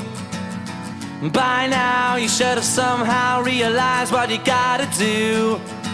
I don't believe that anybody feels the way I do about you now.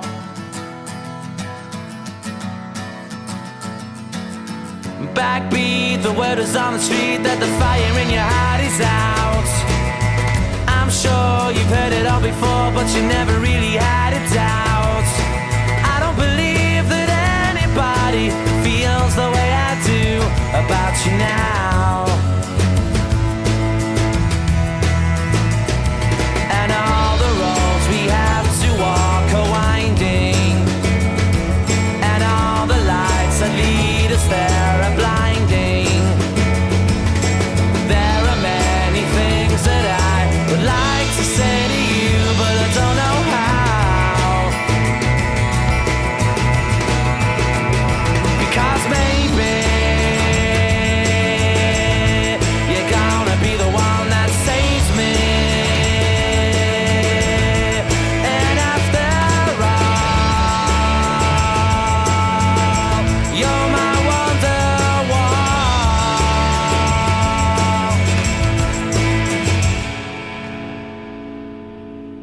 Welcome back to the AFTN Soccer Show on CITR Radio 101.9 FM. And kicking off this part is the first of two Britpop songs this episode as we continue to pay tribute to 30 years of one of the best musical genres of my lifetime, the Britpop era. We're coming to an end of the songs. November will be the last month of the podcast that we're going to be playing some songs. So we're going to bring forward a few of the release dates as well for the songs that were released late November into December, stuff like that. But this episode, we get to play one of the all-time Britpop classics, Wonderwall by Oasis, a song released on October 30th, 1995, charting in the November 4th UK charts.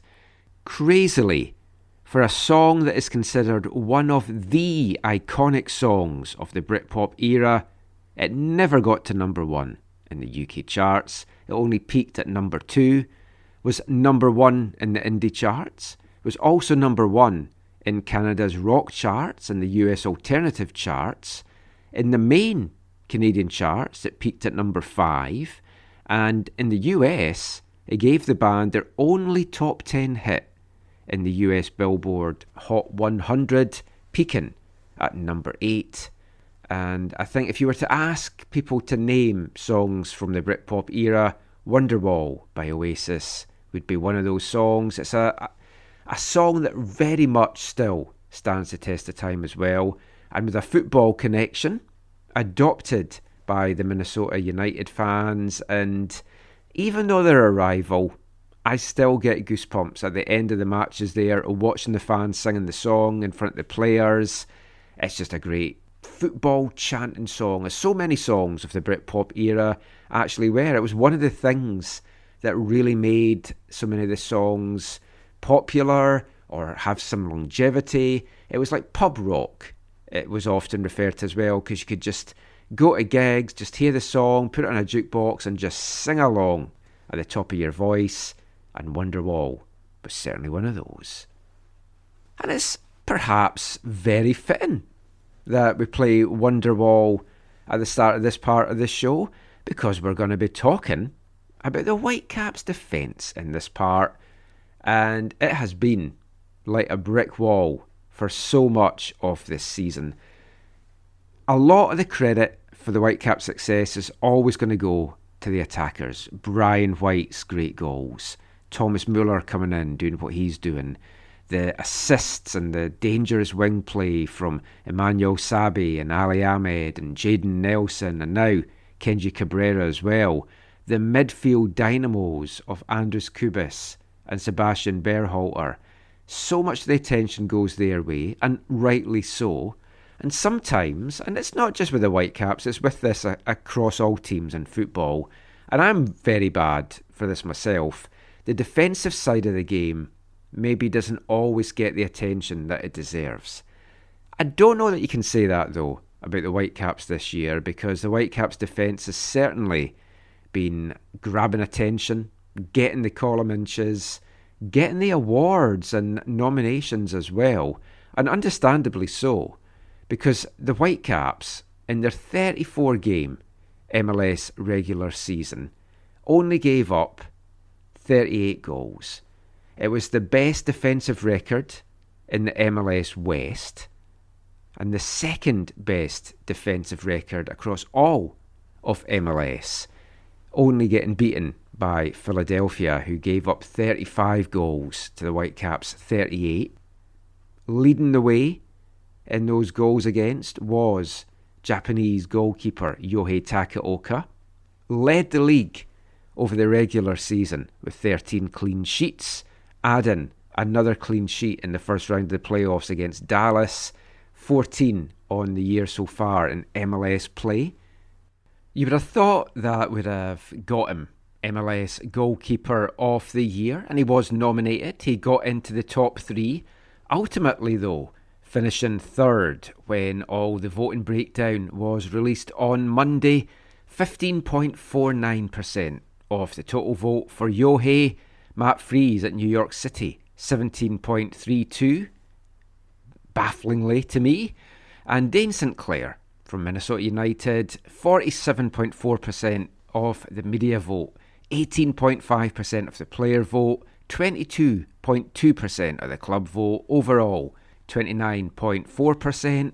He took the Goalkeeper of the Year honours, and Yohei, well, feel maybe a little bit hard done to by that. He did get an All-Star nod though this year, and he has had a fantastic season, and maybe this will just give him a little bit of an extra spur going into the semi-final against LAFC, just to show all the voters that they maybe made a mistake there. But of course, it's not just Yohei that's been a big part of that excellent Whitecaps defence. You've had the fantastic fullback play of Matias Laborda when he went out wide.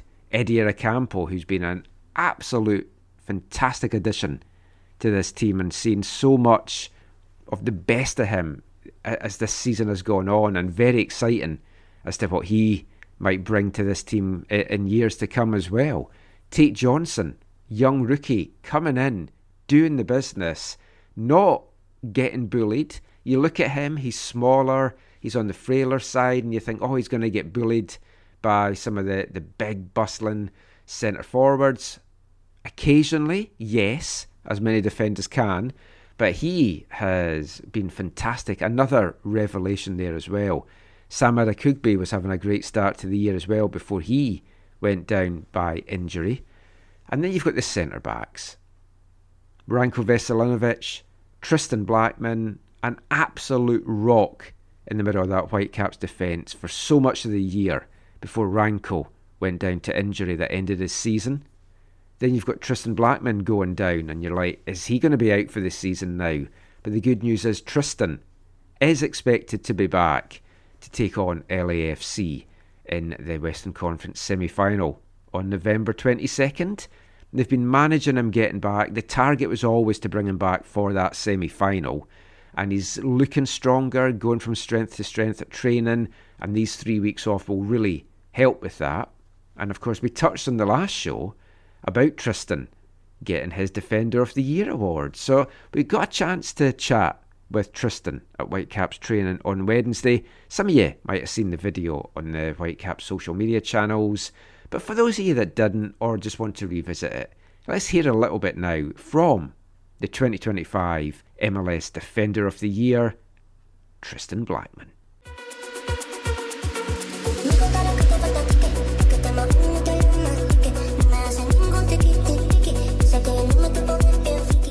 Tristan, first of all, congratulations on the Defender of the Year honour. Was it something I'm sure you hoped you were going to get it, did you think you were going to? And can you talk about just what this season's been like on the defensive side, both for you and also for the team as a whole? Yeah, I think coming into the year, didn't really know what to expect. But yeah, I didn't really know what to expect coming into the year, I think, along with everybody else with the new coaching staff coming in. And we hit the ground running from preseason with a clear idea of what we wanted to do, how we wanted to defend and attack as a team. And I think that model has just grown throughout the year. And I can speak for the defensive line. Everybody has grown so much in their individual tasks and then collectively as a unit. And I think for me, it wasn't something I wanted to check off coming into this year. But I think as the year developed, it became more real that could be a possibility individually, but I think that only happens when the collective is doing so well as we've done all year. So it's a massive kudos to all the team for helping me, get that type of award. I think, yeah, you have one guy with the name that goes next to it, but it's definitely a team award, I would say.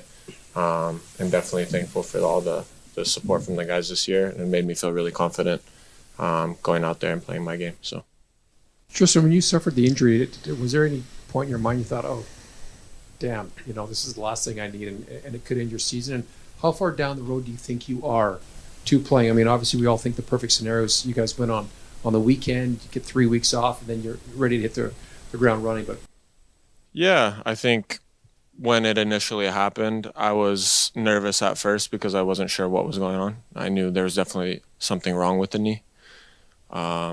I felt a sensation that I hadn't felt before. And so that kind of made me a little bit more nervous, feeling that sensation. But at the end of the day, the guys have taken good care of me. They're obviously trying to get me back as soon as possible and feeling good while doing that.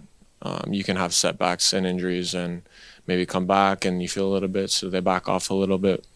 But at the end of the day, they're doing everything they can to get me back as soon as possible. And I think there is a little bit of a gap if we win this match. But I want to be in as much training as possible to get my legs back under me before the next round. So I think that's the idea behind my return to play right now, is get as much training as possible. So.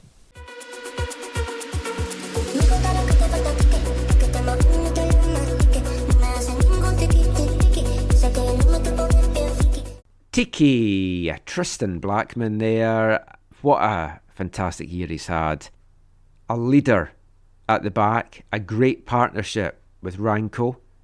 When Ranko went down, becoming an even stronger leader and building another good partnership, whether it's with Matthias Laborda or Bilal Halbouni.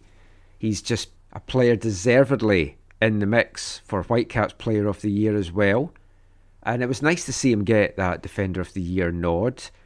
You did worry that with going out with the injury, would he still get that? Would he get that recognition? I think it probably helped that when he went down to the final three, it was 2 Philadelphia players that were up as well. So that maybe did split the vote a little bit in that regard. But very well deserved.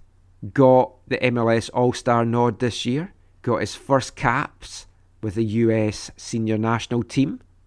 And now, hopefully coming back to lead the Whitecaps into the Western Conference Final, into the MLS Cup as well. And the Whitecaps are going to need him to be at his best against a rampant, dominant LAFC attack. Bouanga and Son will be a real handful. So you want the top Whitecaps defenders back there trying to handle them in that game. But I'll bring you a little bit of audio now from Whitecaps head coach Jesper Sorensen. Because we had a little bit of a chat on Wednesday as well about the defensive side of the team. Here's what he had to say about that.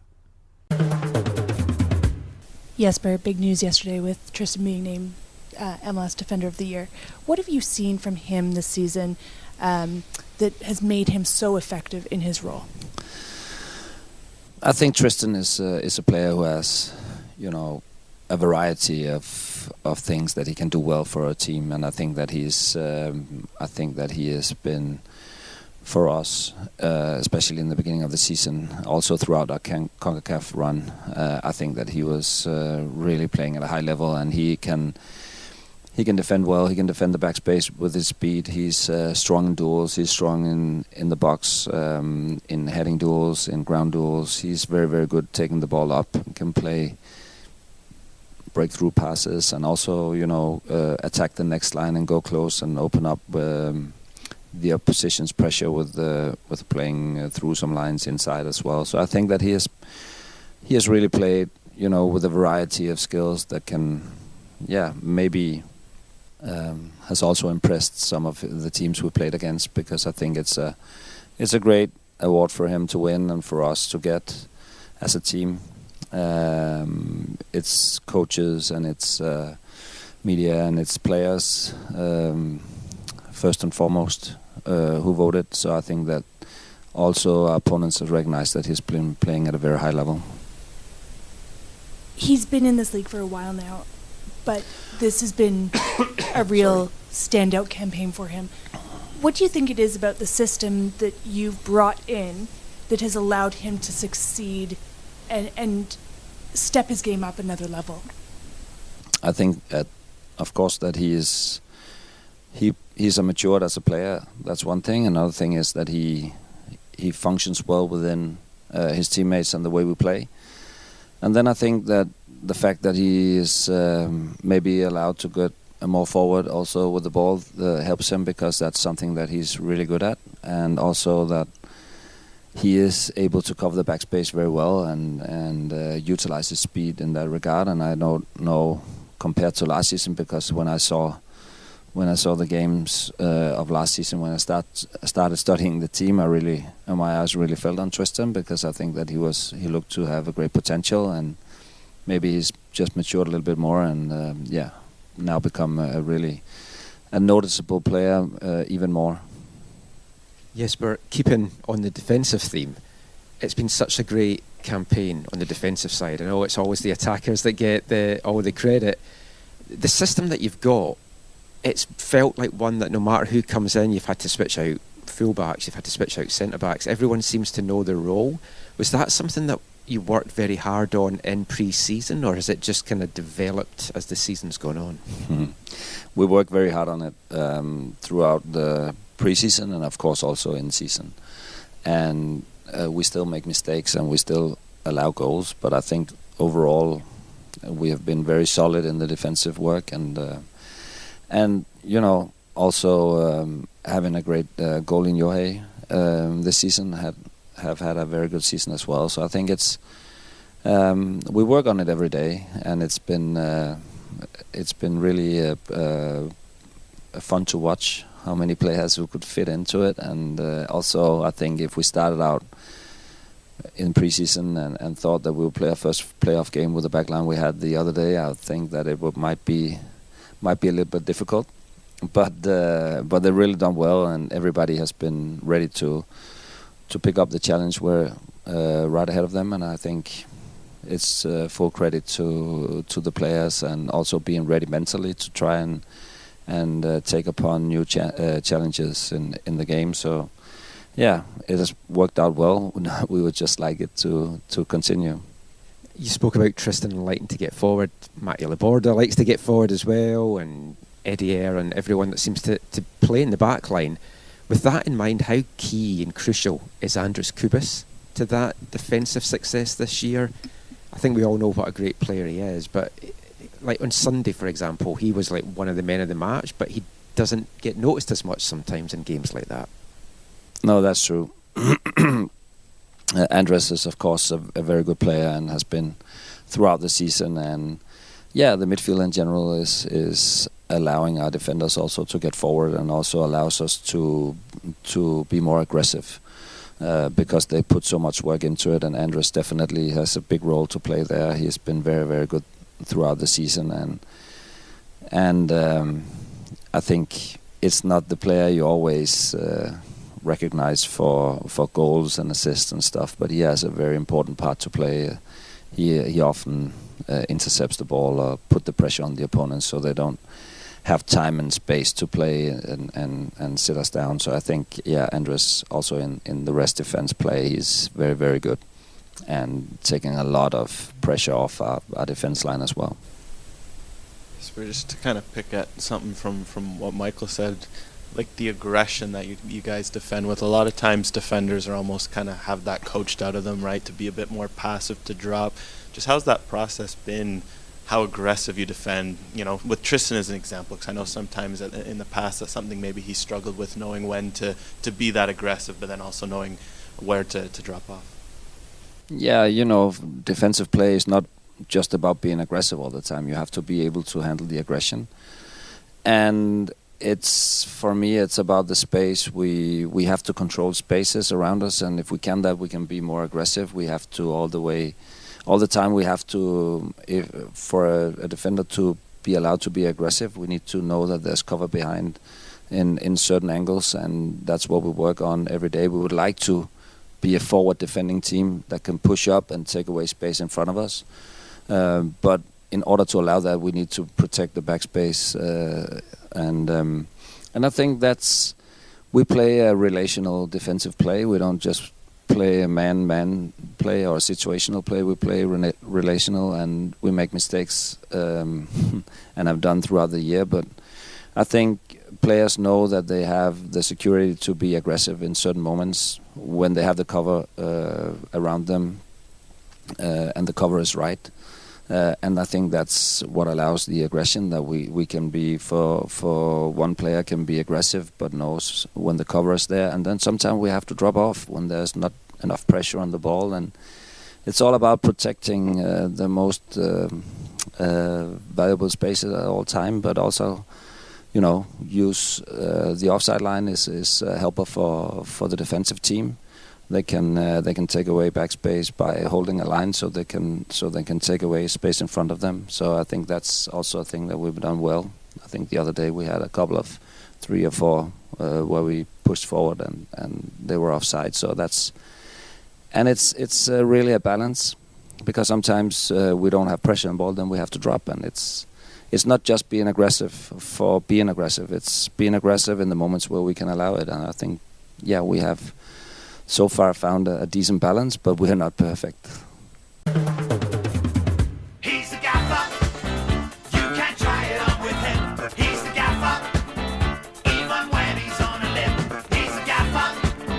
When his back's against the wall, has the answer to it all. Whitecaps head coach Jesper Sorensen there, just talking about the Whitecaps defence. And as mentioned, to a man, everyone that has come in has done a job, known their role, and been so solid back there. And it's the old cliche, defences win championships. This is definitely a defence that could do that. And I touched on Tate Johnson there as well, coming in as a rookie, not looking out of place in the slightest this year. And we've spoken to the 20-year-old Floridian a couple of times on the show over the course of the year. When you come into a club as a rookie, you never really know what to expect, how much playing time you're going to get, and even if the expectation was he was going to get some minutes on the field, over the course of the season so far, 41 matches played, just under 3,000 minutes clocked. He's got 1 goal, 1 assist. He's played in MLS, he's played in the playoffs, he's played in the Canadian Championship, he's played in the Champions Cup. He's had starts in those competitions as well. And it's been a fun time for him here. So caught up with him at training on Wednesday just to chat about a little bit about the season, what the last couple of weeks has been like, and his first playoff experience. Here's Tate Johnson.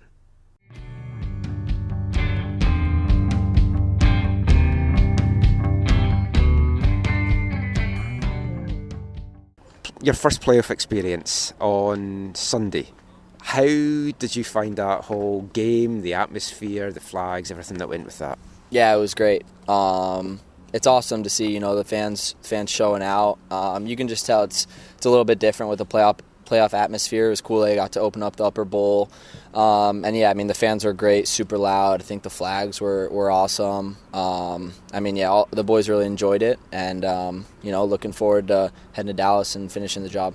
So this will go out after the Dallas game, but that first game, absolutely dominant. I've never seen a playoff game like that. That must have been fun to be part of.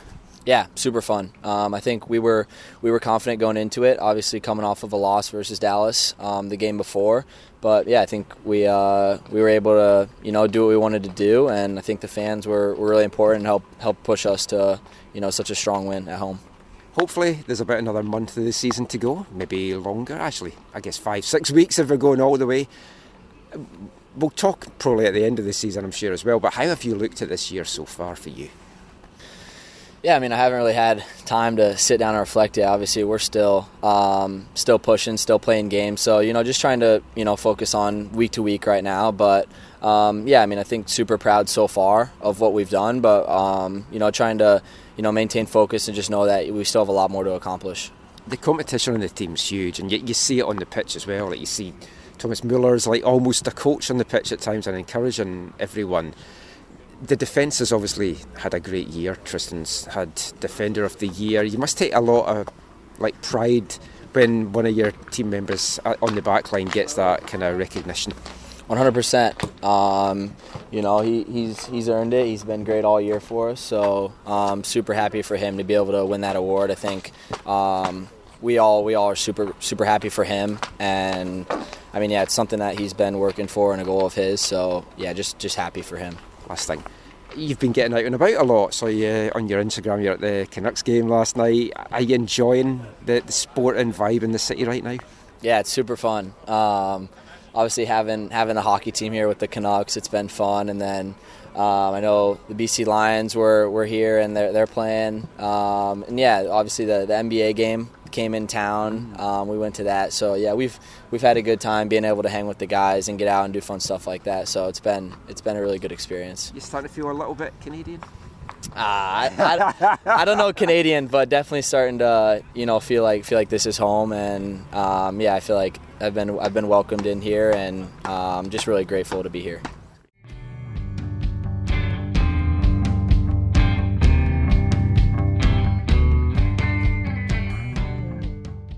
Tate Johnson there, just chatting about what an amazing 2025 it's been, and it's not finished yet.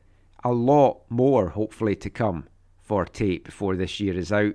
We also saw him get his first call-ups to the US Under-20 team, making 2 appearances for them. Sadly, although beneficial for the Whitecaps' point of view, although he featured in the games against Norway and Colombia, playing a half in each, didn't make it into the American World Cup squad for the U20 World Cup. But as I said, not the worst thing from a Whitecaps point of view, and hopefully he'll just continue to progress. Also hopefully as well, as we touched upon in the first part, that shoulder injury isn't going to be too bad, because it was a very heavy fall for him. He's had it earlier this year as well, but he's a brave lad. He just gets up, gets on with it, and I'm sure we'll see him back on the pitch again in the blue and white soon. But a fantastic year all round for the Whitecaps defence, the Whitecaps defenders, the team as a whole, and I'm looking forward for what is to come. 3 weeks off now. Hopefully that will allow everyone like Tate, like Tristan, to get rested, recovered, ready to go, because they're going to have a big test coming up against LAFC later this month, and we'll have you covered all the way here on AFTN. But that is it for the Whitecaps chat for this show. Still more football chat to come though in the last part, as we'll talk Canadian Premier League, we'll talk men and women's FIFA Under 17 World Cup, and we'll also bring you this episode's wavelength, and we'll be back with all of that after this episode's second Britpop song. Hi, I'm Tommy Wilden Jr. and you are listening to the AFTN Soccer Show.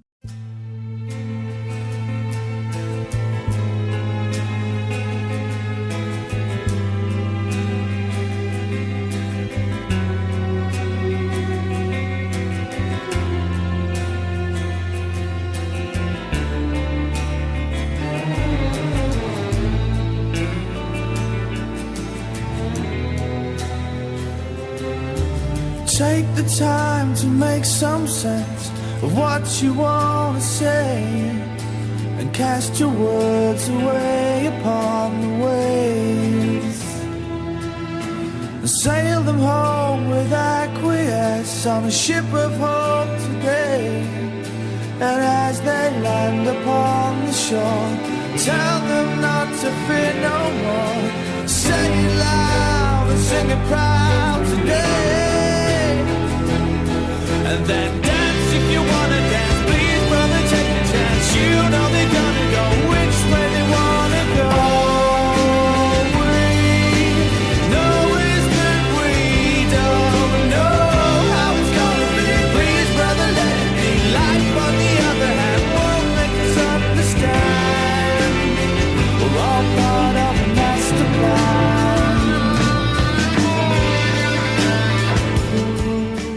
Welcome back to the AFTN Soccer Show on CITR Radio 101.9 FM. And kicking off this part, it's the second of our Britpop songs this episode, and it's actually one of the B-sides to the song that you heard in the last part. Oasis's Wonderwall was released, as we mentioned, on October the 30th, charting in the November 4th UK charts, and the CD single was a 4-track affair, the 4th track of which was a song which I think many Oasis fans and critics also feel is one of the best songs that they've ever written and put out. It's an all-time classic, still very much part of their live set, so we just had to play that one for you as well, and that was Oasis with Masterplan. And if we're talking about master plans, I think Cavalry FC and Tommy Wheeldon Jr. most certainly had a master plan as they headed to Hamilton on Sunday afternoon to take on old foes Forge FC for a place in next week's CPL Championship game.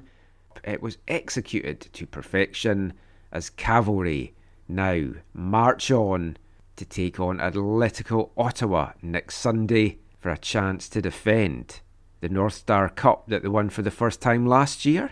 And if they can do that, they will also book another berth into the 2026 CONCACAF Champions Cup. It was an entertaining game, feisty game, another game that I thought might get spoiled by some refereeing. Why they gave Rudolf Jusri this game, I do not know. No idea. But he did not have a great first half.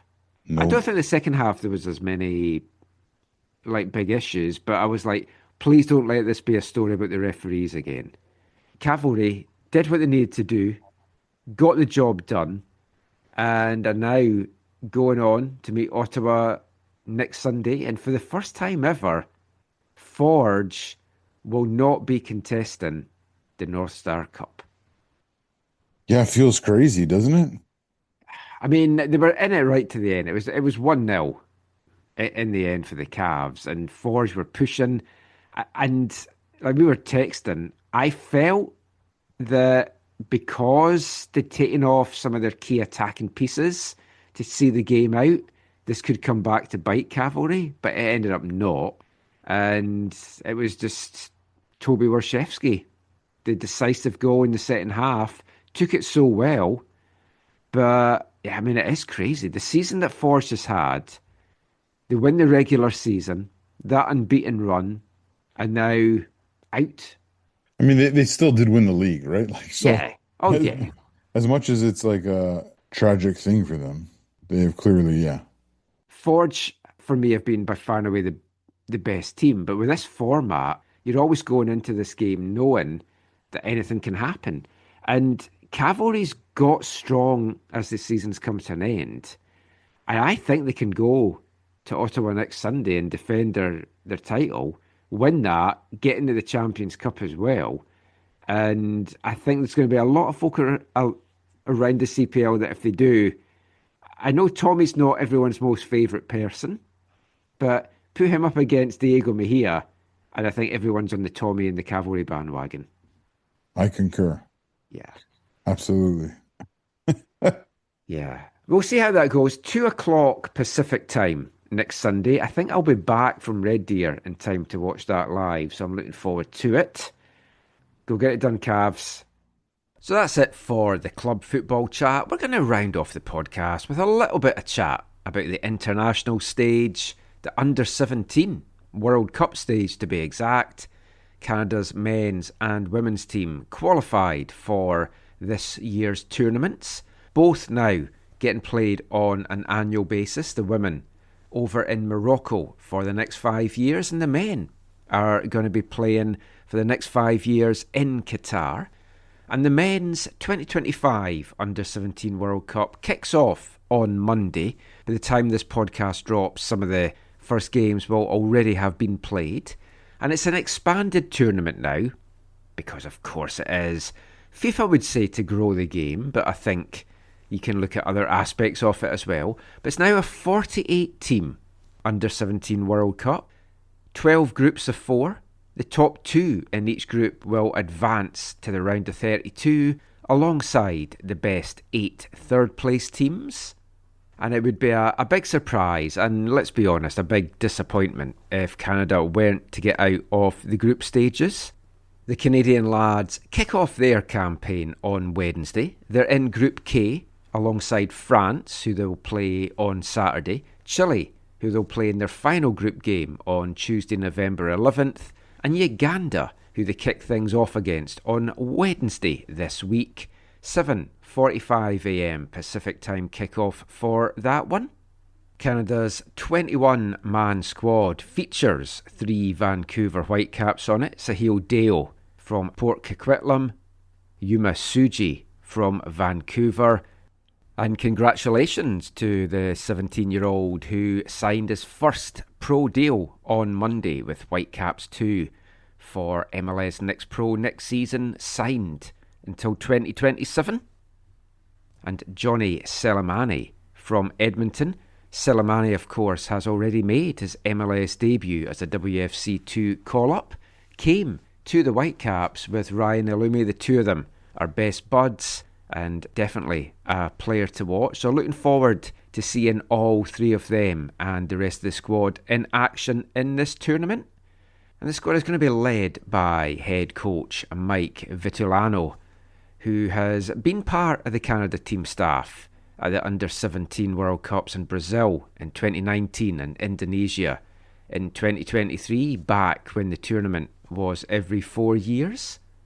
This is his first time leading the team in the tournament as a head coach, and I got a chance to chat to the 42-year-old a couple of days ago on a media call when the roster was announced. So I thought I'd bring you some of the audio from that just now, just chatting about the hopes for the tournament and a few other things as well.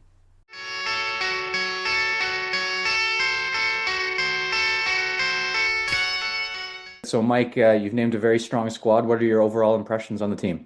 Yeah, I'm happy with the selection. I think we're in a really good place. Players that have a mix of good club experience, playing against men in the last 6-7 months. Some really strong academy players as well that are coming through the system. Some European-based players and players that have been with us from the start, and most of them have. Then there's a few new additions in the last Spain camps that bring definitely a good element of experience and quality to the group. So it's a great mix. I'm certainly looking forward to it. Tough decisions to make though, because it's quite a deep pool. The 2008s was quite a deep pool, and it's probably the same thing for 09s and 2010s coming forward in the next generations. But the 08s is a very deep pool. Tough decisions to make. Some really good players are not on this squad, but I'm really happy with the 21 chosen and the 2 alternates that are joining us. And what are your expectations for the tournament? What are you hoping to see from the group? Well, look, this is a group that started 1 year ago. We were in Costa Rica for 2 friendly matches, Costa Rica and Mexico. We started out with 2 wins, beating Mexico for, as far as I remember with youth national teams, it's 8 years I'm involved in these matches and activities and camps and World Cups, and we've never beat Mexico. So they started off on the strong foot, and then 4 wins at the Bermuda qualifiers. We made history, sixth win in a row for a youth program on the men's side. We also beat a record in terms of 28 goals for The previous record was 19. So it's a group that's used to this history. So, I showed the staff last night in a staff meeting, Canada's ninth. This will be our ninth appearance at a U17 World Cup.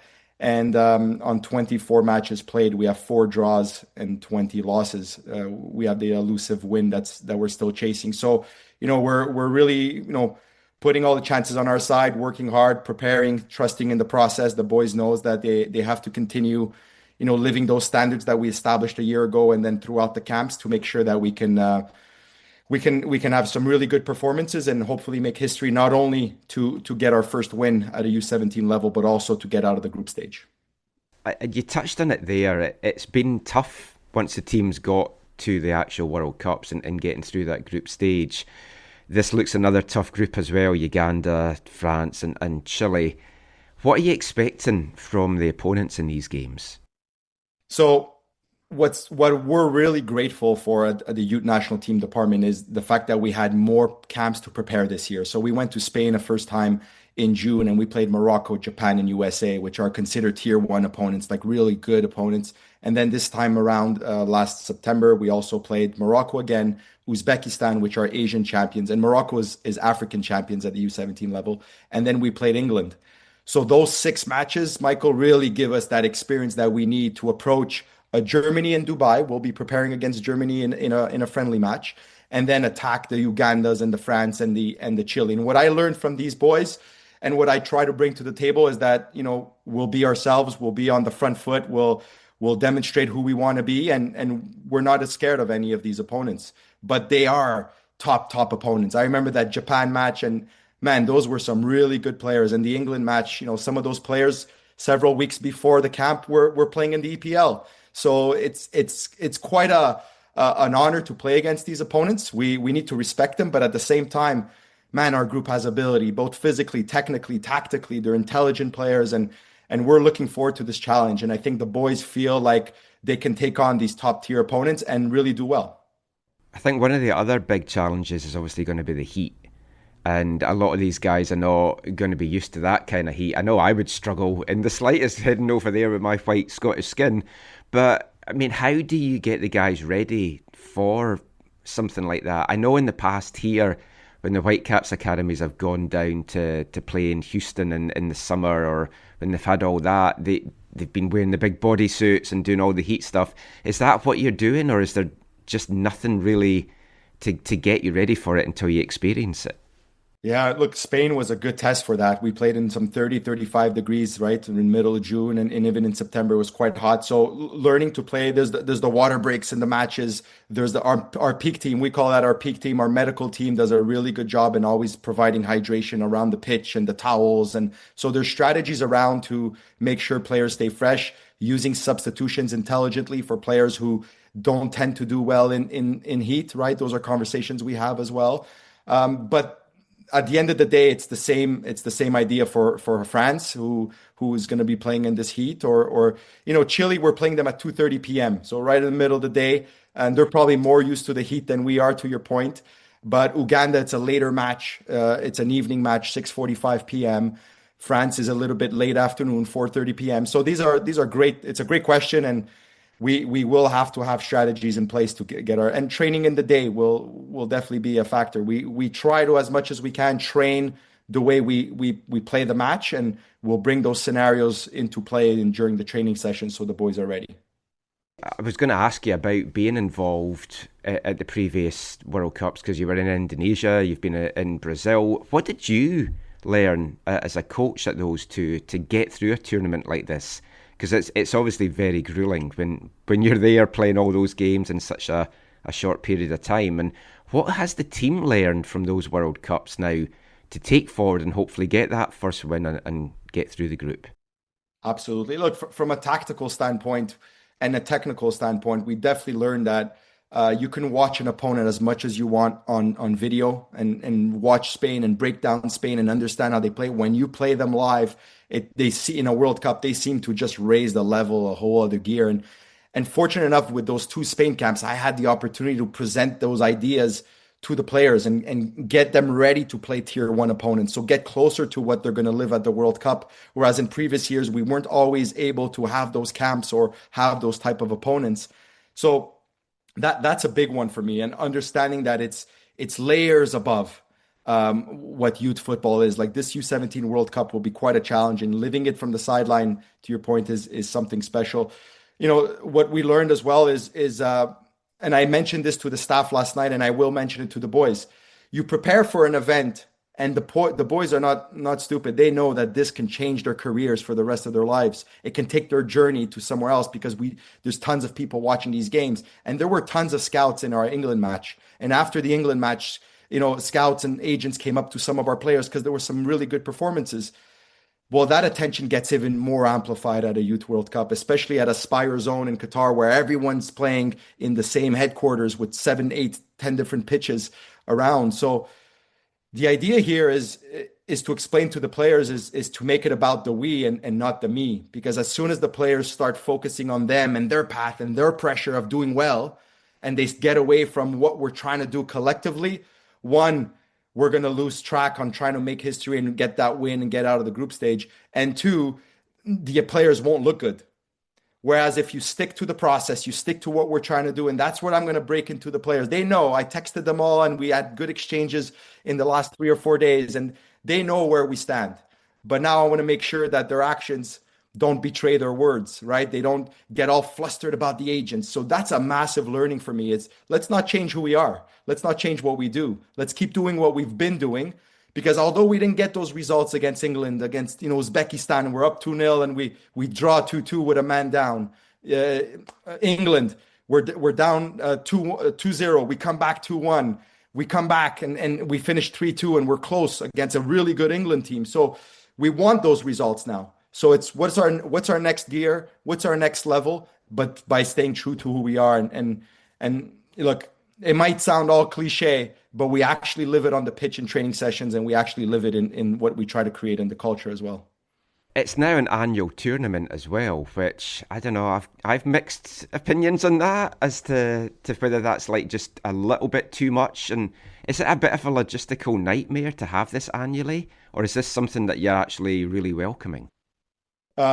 It's really welcoming. It's more opportunities for more young players. I think that was FIFA's approach. They want to give opportunities to more, U17 players. It's 48 teams, just like the Men's World Cup. So that's huge. It used to be 24. So 48 teams now in the tournament. And the first 5 editions will be in Qatar. So they know they'll learn from this one and for the women, it'll be for the U17 women who are playing right now. They're in Morocco for 5 years. So I think having it centralized makes a lot of sense. Just to have everyone. We use in Indonesia and in Brazil, we played in stadiums. So we're traveling from city to city. So it felt like a real Men's World Cup. Whereas now it'll feel like a GA Cup on steroids. I don't know if you're familiar with the Generation Adidas Cup, but so there's that to learn from, but we welcome it. We welcome it. And then fortunate enough that, head office, Kevin Blue and company are able to get us the funding to have more camps and prepare for big opportunities. Because if we showcase these players well, if we do well as a team, it's just the start. The Johnny David playing at Juve and the other players, it's the start for this generation to start following in those footsteps because they're doing well on the world stage. Many people watch what goes on in Europe and South America from the North American side of things, but what challenges could Uganda give you in your group stage matches?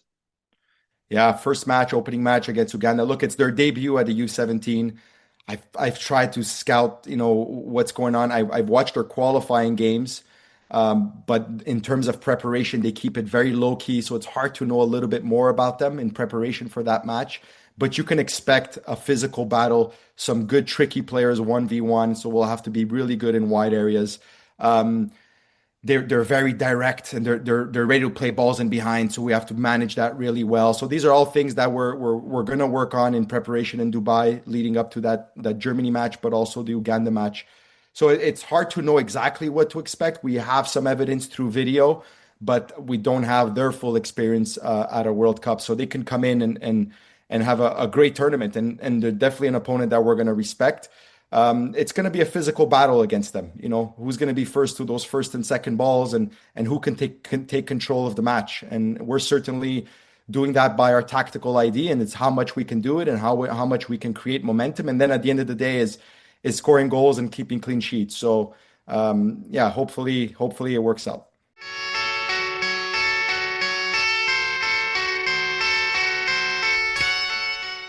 Canadian men's under-17 head coach Mike Vitellano there. So good luck to Mike and all the guys at the tournament in Qatar.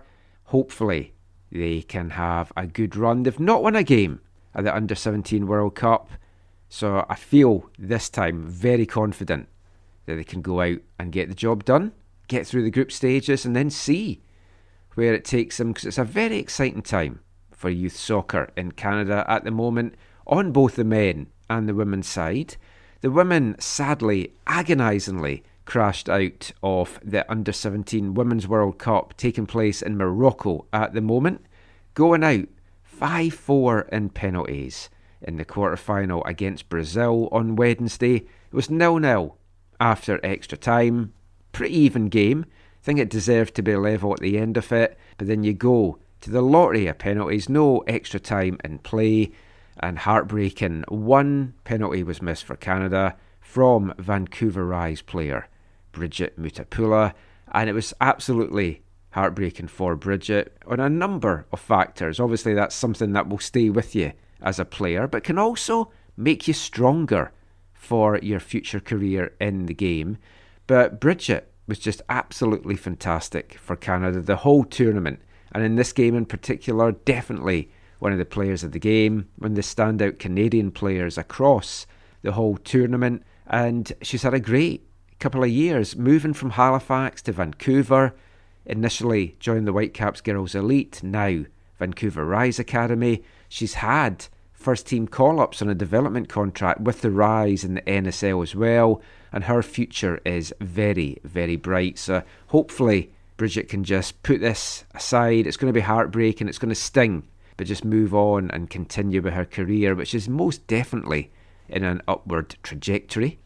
But this team was led by former Canadian women's senior team goalkeeping coach Jen Hurst. So I want to just bring you a little bit of audio now from Jen. Chatted to her a couple of weeks ago, never got a chance to bring it out in the show yet, but everything that was going on. Had hoped to bring out an extra podcast if they had got through the quarter-final stage, which sadly they didn't. So I thought I'd just kind of bring you the audio just now, just chatting to Jen about her own coaching journey and just her thoughts on Bridget Mutapula.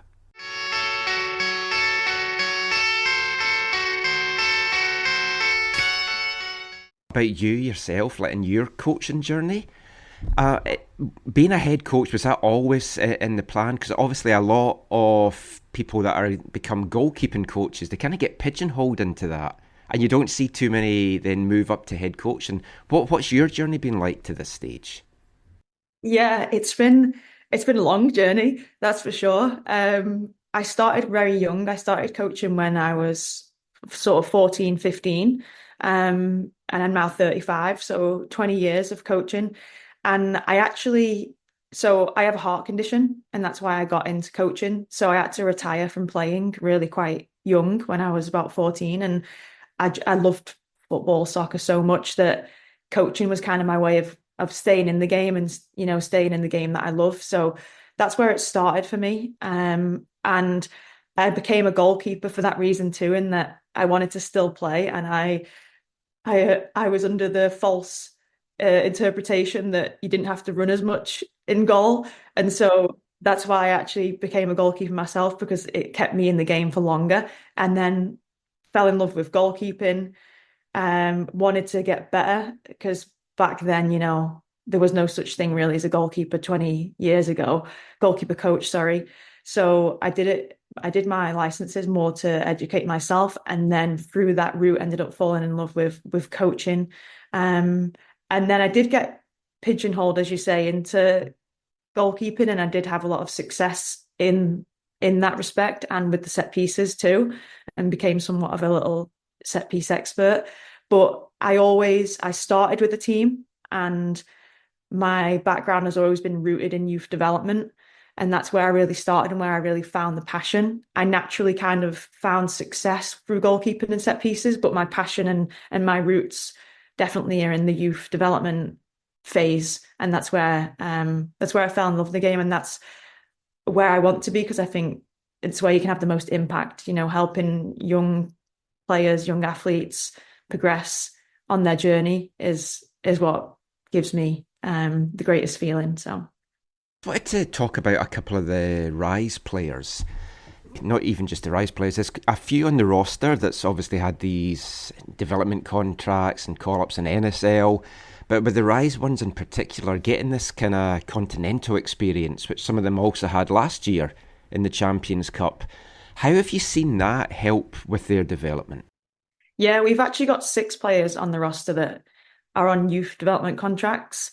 So the NSL, it's been great for Canada. It's great now that we have a professional league, and the players getting that experience in a professional environment, training in that environment day in, day out is a wonderful experience for them. And particularly those Vancouver players that are playing internationally, as you say, traveling abroad, they're traveling tonight to Mexico. That all helps in our preparation and getting them used to that way of life and used to playing, different formations. They're having to play a different way from how they usually would play normally in their league group. They're now having to play a different type of opposition and a whole different type of competition. So those experiences for us are invaluable, for sure. Just one more from me, Jen. I just wanted to ask about Bridget Mutapula. I've had the pleasure of watching her the last couple of years commentating on League One here, and she just seems, from a very early age, coming into an older age group, to just be such a good player. And this year she seems to have really added an attacking edge to her. I've even seen her play up front in a couple of games and take some free kicks. What have you seen from her, and what do you think the ceiling is for her? Yeah, she's got a very high ceiling. She's definitely one that we are thinking highly of, and is one for the future for us, for sure. She, off the pitch, you can probably tell this by how she is on the pitch. She's such a big character. She's so funny. She gets on with everybody. So whether you've been in for, every camp all year, or you've just arrived, she will be going to talk to you, to chat to you, to bring you into the environment. She's a connecting type personality, Bridget. And she's very much herself and expressive in her personality. And I think you see that on the pitch too. She's very expressive. She's very confident, calm. And that's what she brings to the players too, in terms of that calmness on the ball, that confidence. She's, I think, a great example of the new generation of talent that we have coming through our system. She's athletic. As I say, she's composed on the ball. She's a leader. She represents talent that's coming through Canada for us, for sure, yeah.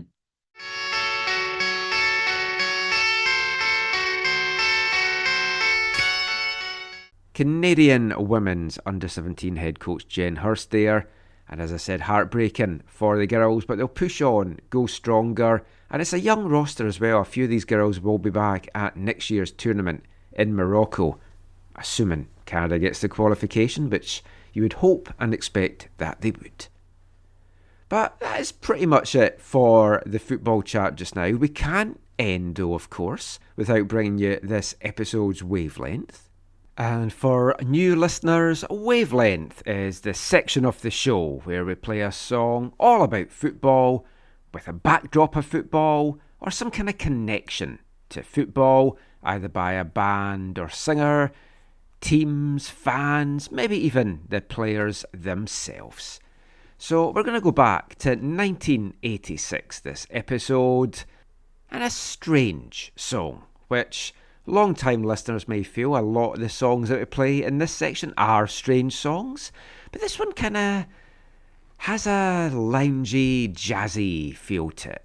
It was first released on an album of Arsenal-themed songs called Good Old Arsenal. I've actually got it on a 3 CD compilation called World of Football. This is the A-Team with Tony Adams. On bass, David Seaman.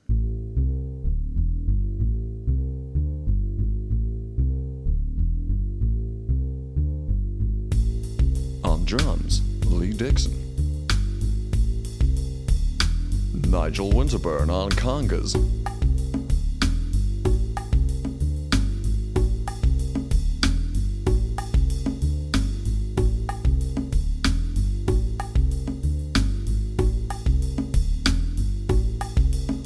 On claves, Stevie Bold.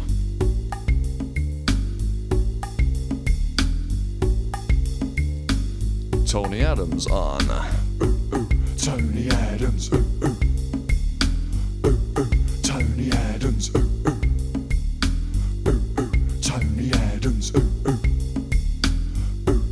Tony Adams. Tony Adams. On cowbells, Johnny Jensen.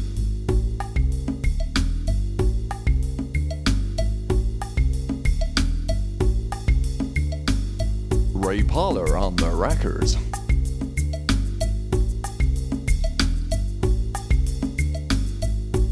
David Platt on piano forte. Come on, Dave.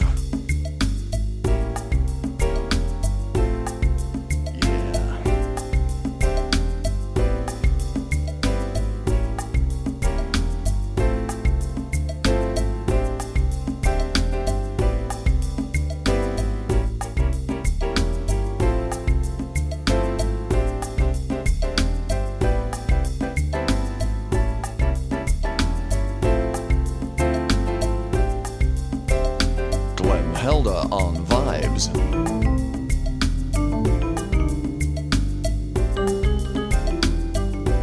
Go there, Glenn.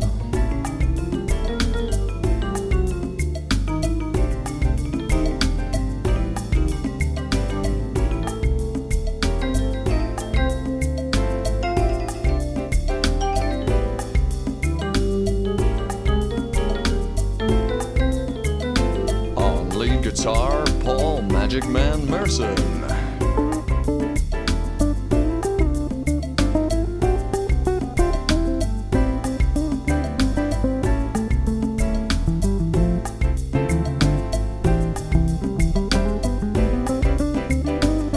On a go-go bells, Johnny Hartson.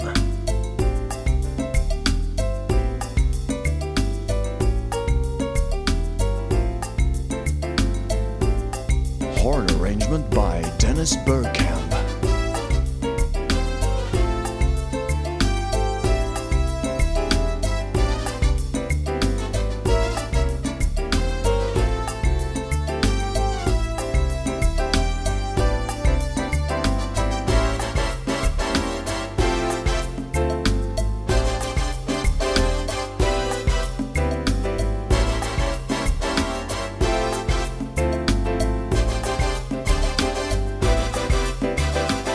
On timbales, Ian Right.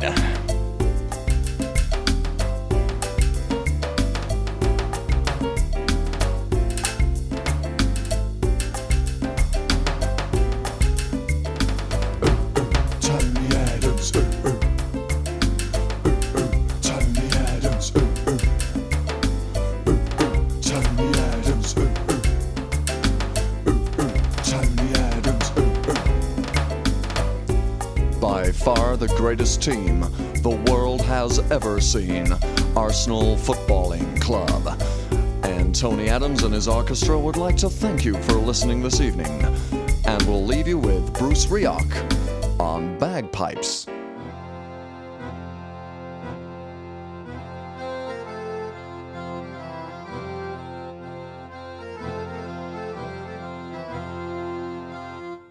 The A-Team, Tony Adams, a song all about the legendary Arsenal centre-back, Tony Adams. Told you it's a little bit of an odd one. So that is it now for the show, Zach. It's been another long one. It's been another fun one. Any final thoughts from you before we wrap this one up? We're finishing earlier than usual, but the clocks have gone back, so it's kind of about the same time. Two things for me. One, shout out to I had to get back for work, otherwise I might have stayed down. It's been a long time since I've been to a Thorns game. But shout out to the Rose City Riveters for their Thornies, aka Goonies, display today for their final, I believe, their decision day kind of final league match. Check that out online. But then I got to continue a bit of a theme that we've had, Michael. Just want to highlight for you the exploits of one James Cameron. He continues to do very well for Colorado Rapids 2 as they their season is winding down. They have advanced to the 2025 MLS Next Pro Cup final. Oh, nice. After the Whitecaps too, but I'd stopped paying attention to that. Yeah. So James got the game winner against Minnesota tonight. Oh, nice. A headed goal off a cross, nice knee slide. They're now in the final. It was his sixth goal in all competitions this season, and I believe his first playoff goal. So shout out to James and kudos to James. I hope this keeps going, and I really hope that these exploits, what he's been able to do here, especially in the latter portion of the season, whoever takes over the first team, is that he gets a look, because that would be awesome for him, and hopefully he can be a player who just continues to progress for his own personal betterment, for Canadian football, and obviously I think it's good for Vancouver FC when their players continue to progress after they leave the club. So yeah, shout out to James and all the best for the final, which is, I think it's this weekend. It's on the 8th, and it'll be on Apple TV, MLS Season Pass on Apple TV at 5 o'clock Mountain Time, which I want to say is 4 o'clock out here. Who do they play? They're playing Aidan O'Connor's old team, Dead Bull 2. Oh. Who powerhouse at the lower levels. Perennial favorites at that level. Oh, I'll take that in I'll try and take that in. There's a lot of football next weekend with the game threes. Oh, interesting. And we didn't mention this when we were doing our MLS chat, but Chris Armas has gone, which to me, no surprise. I was saying to you that I could see him going. And maybe I'm wrong about James Cameron. Maybe he can't push into MLS. I didn't think he was MLS quality, but again, he's developing, and that's what MLS Next Pro is all about. The game will be at Sports Illustrated Stadium, aka Dead Bull Arena. It's been the rights have changed, I guess, for that. I thought they would have been the higher seeds because that's where the Rapids finished. Yeah, I'll try and check that out. I need to try and catch up on all the FA Cup games from this past weekend. Haven't seen any scores apart from Wimbledon's. They were on the wrong end of a cup shock. So I'll hopefully try and catch up some of that in my downtime in Red Deer. If you are anywhere near Red Deer and you're listening to this, get along to Settler's Place and check in the CCAA Nationals. It should be fun. 4 games on Wednesday, 4 games on Thursday, 3 on Friday, 2 on Saturday. There you go. Just me commentating. That sounds like fun. I'll have no voice by the end of it. We must have a high volume of Red Deer listeners, no? I would think so. I don't even know what the population of Red Deer is, to be honest. I do. There is one dude, I'm pretty sure, if I remember right, who used to live in Red Deer that listened to the program. Yeah, we'll see how that goes. And I'm looking forward to it. I really enjoyed it last year in Squamish, so this should be a lot of fun. So our next show is our 700th episode. All right. I'd had a couple of things I had hoped to do for it. They haven't come off. None of them, right? None of them. Oh, I'm sorry. There is one more iron in the work. And then what I might end up doing, because I'm away this week and I can't get interviews and stuff done, because I'm basically commentating from 10 in the morning Mountain Time to 8 at night Mountain Time. So I'm not going to have a lot of time to do interviews. We might delay the 700th episode, especially with the Whitecaps not playing. Okay. So maybe the Wednesday, the day after Remembrance Day. Okay. Just so we can maybe, we'll record on the Sunday, any stuff, but just so I can maybe get some interviews done on the Monday or the Tuesday or the Wednesday. So, yeah, watch your feeds anyway, but we'll do something special for it. But until next time, as always, thanks for listening. Take care. And mon the Caps.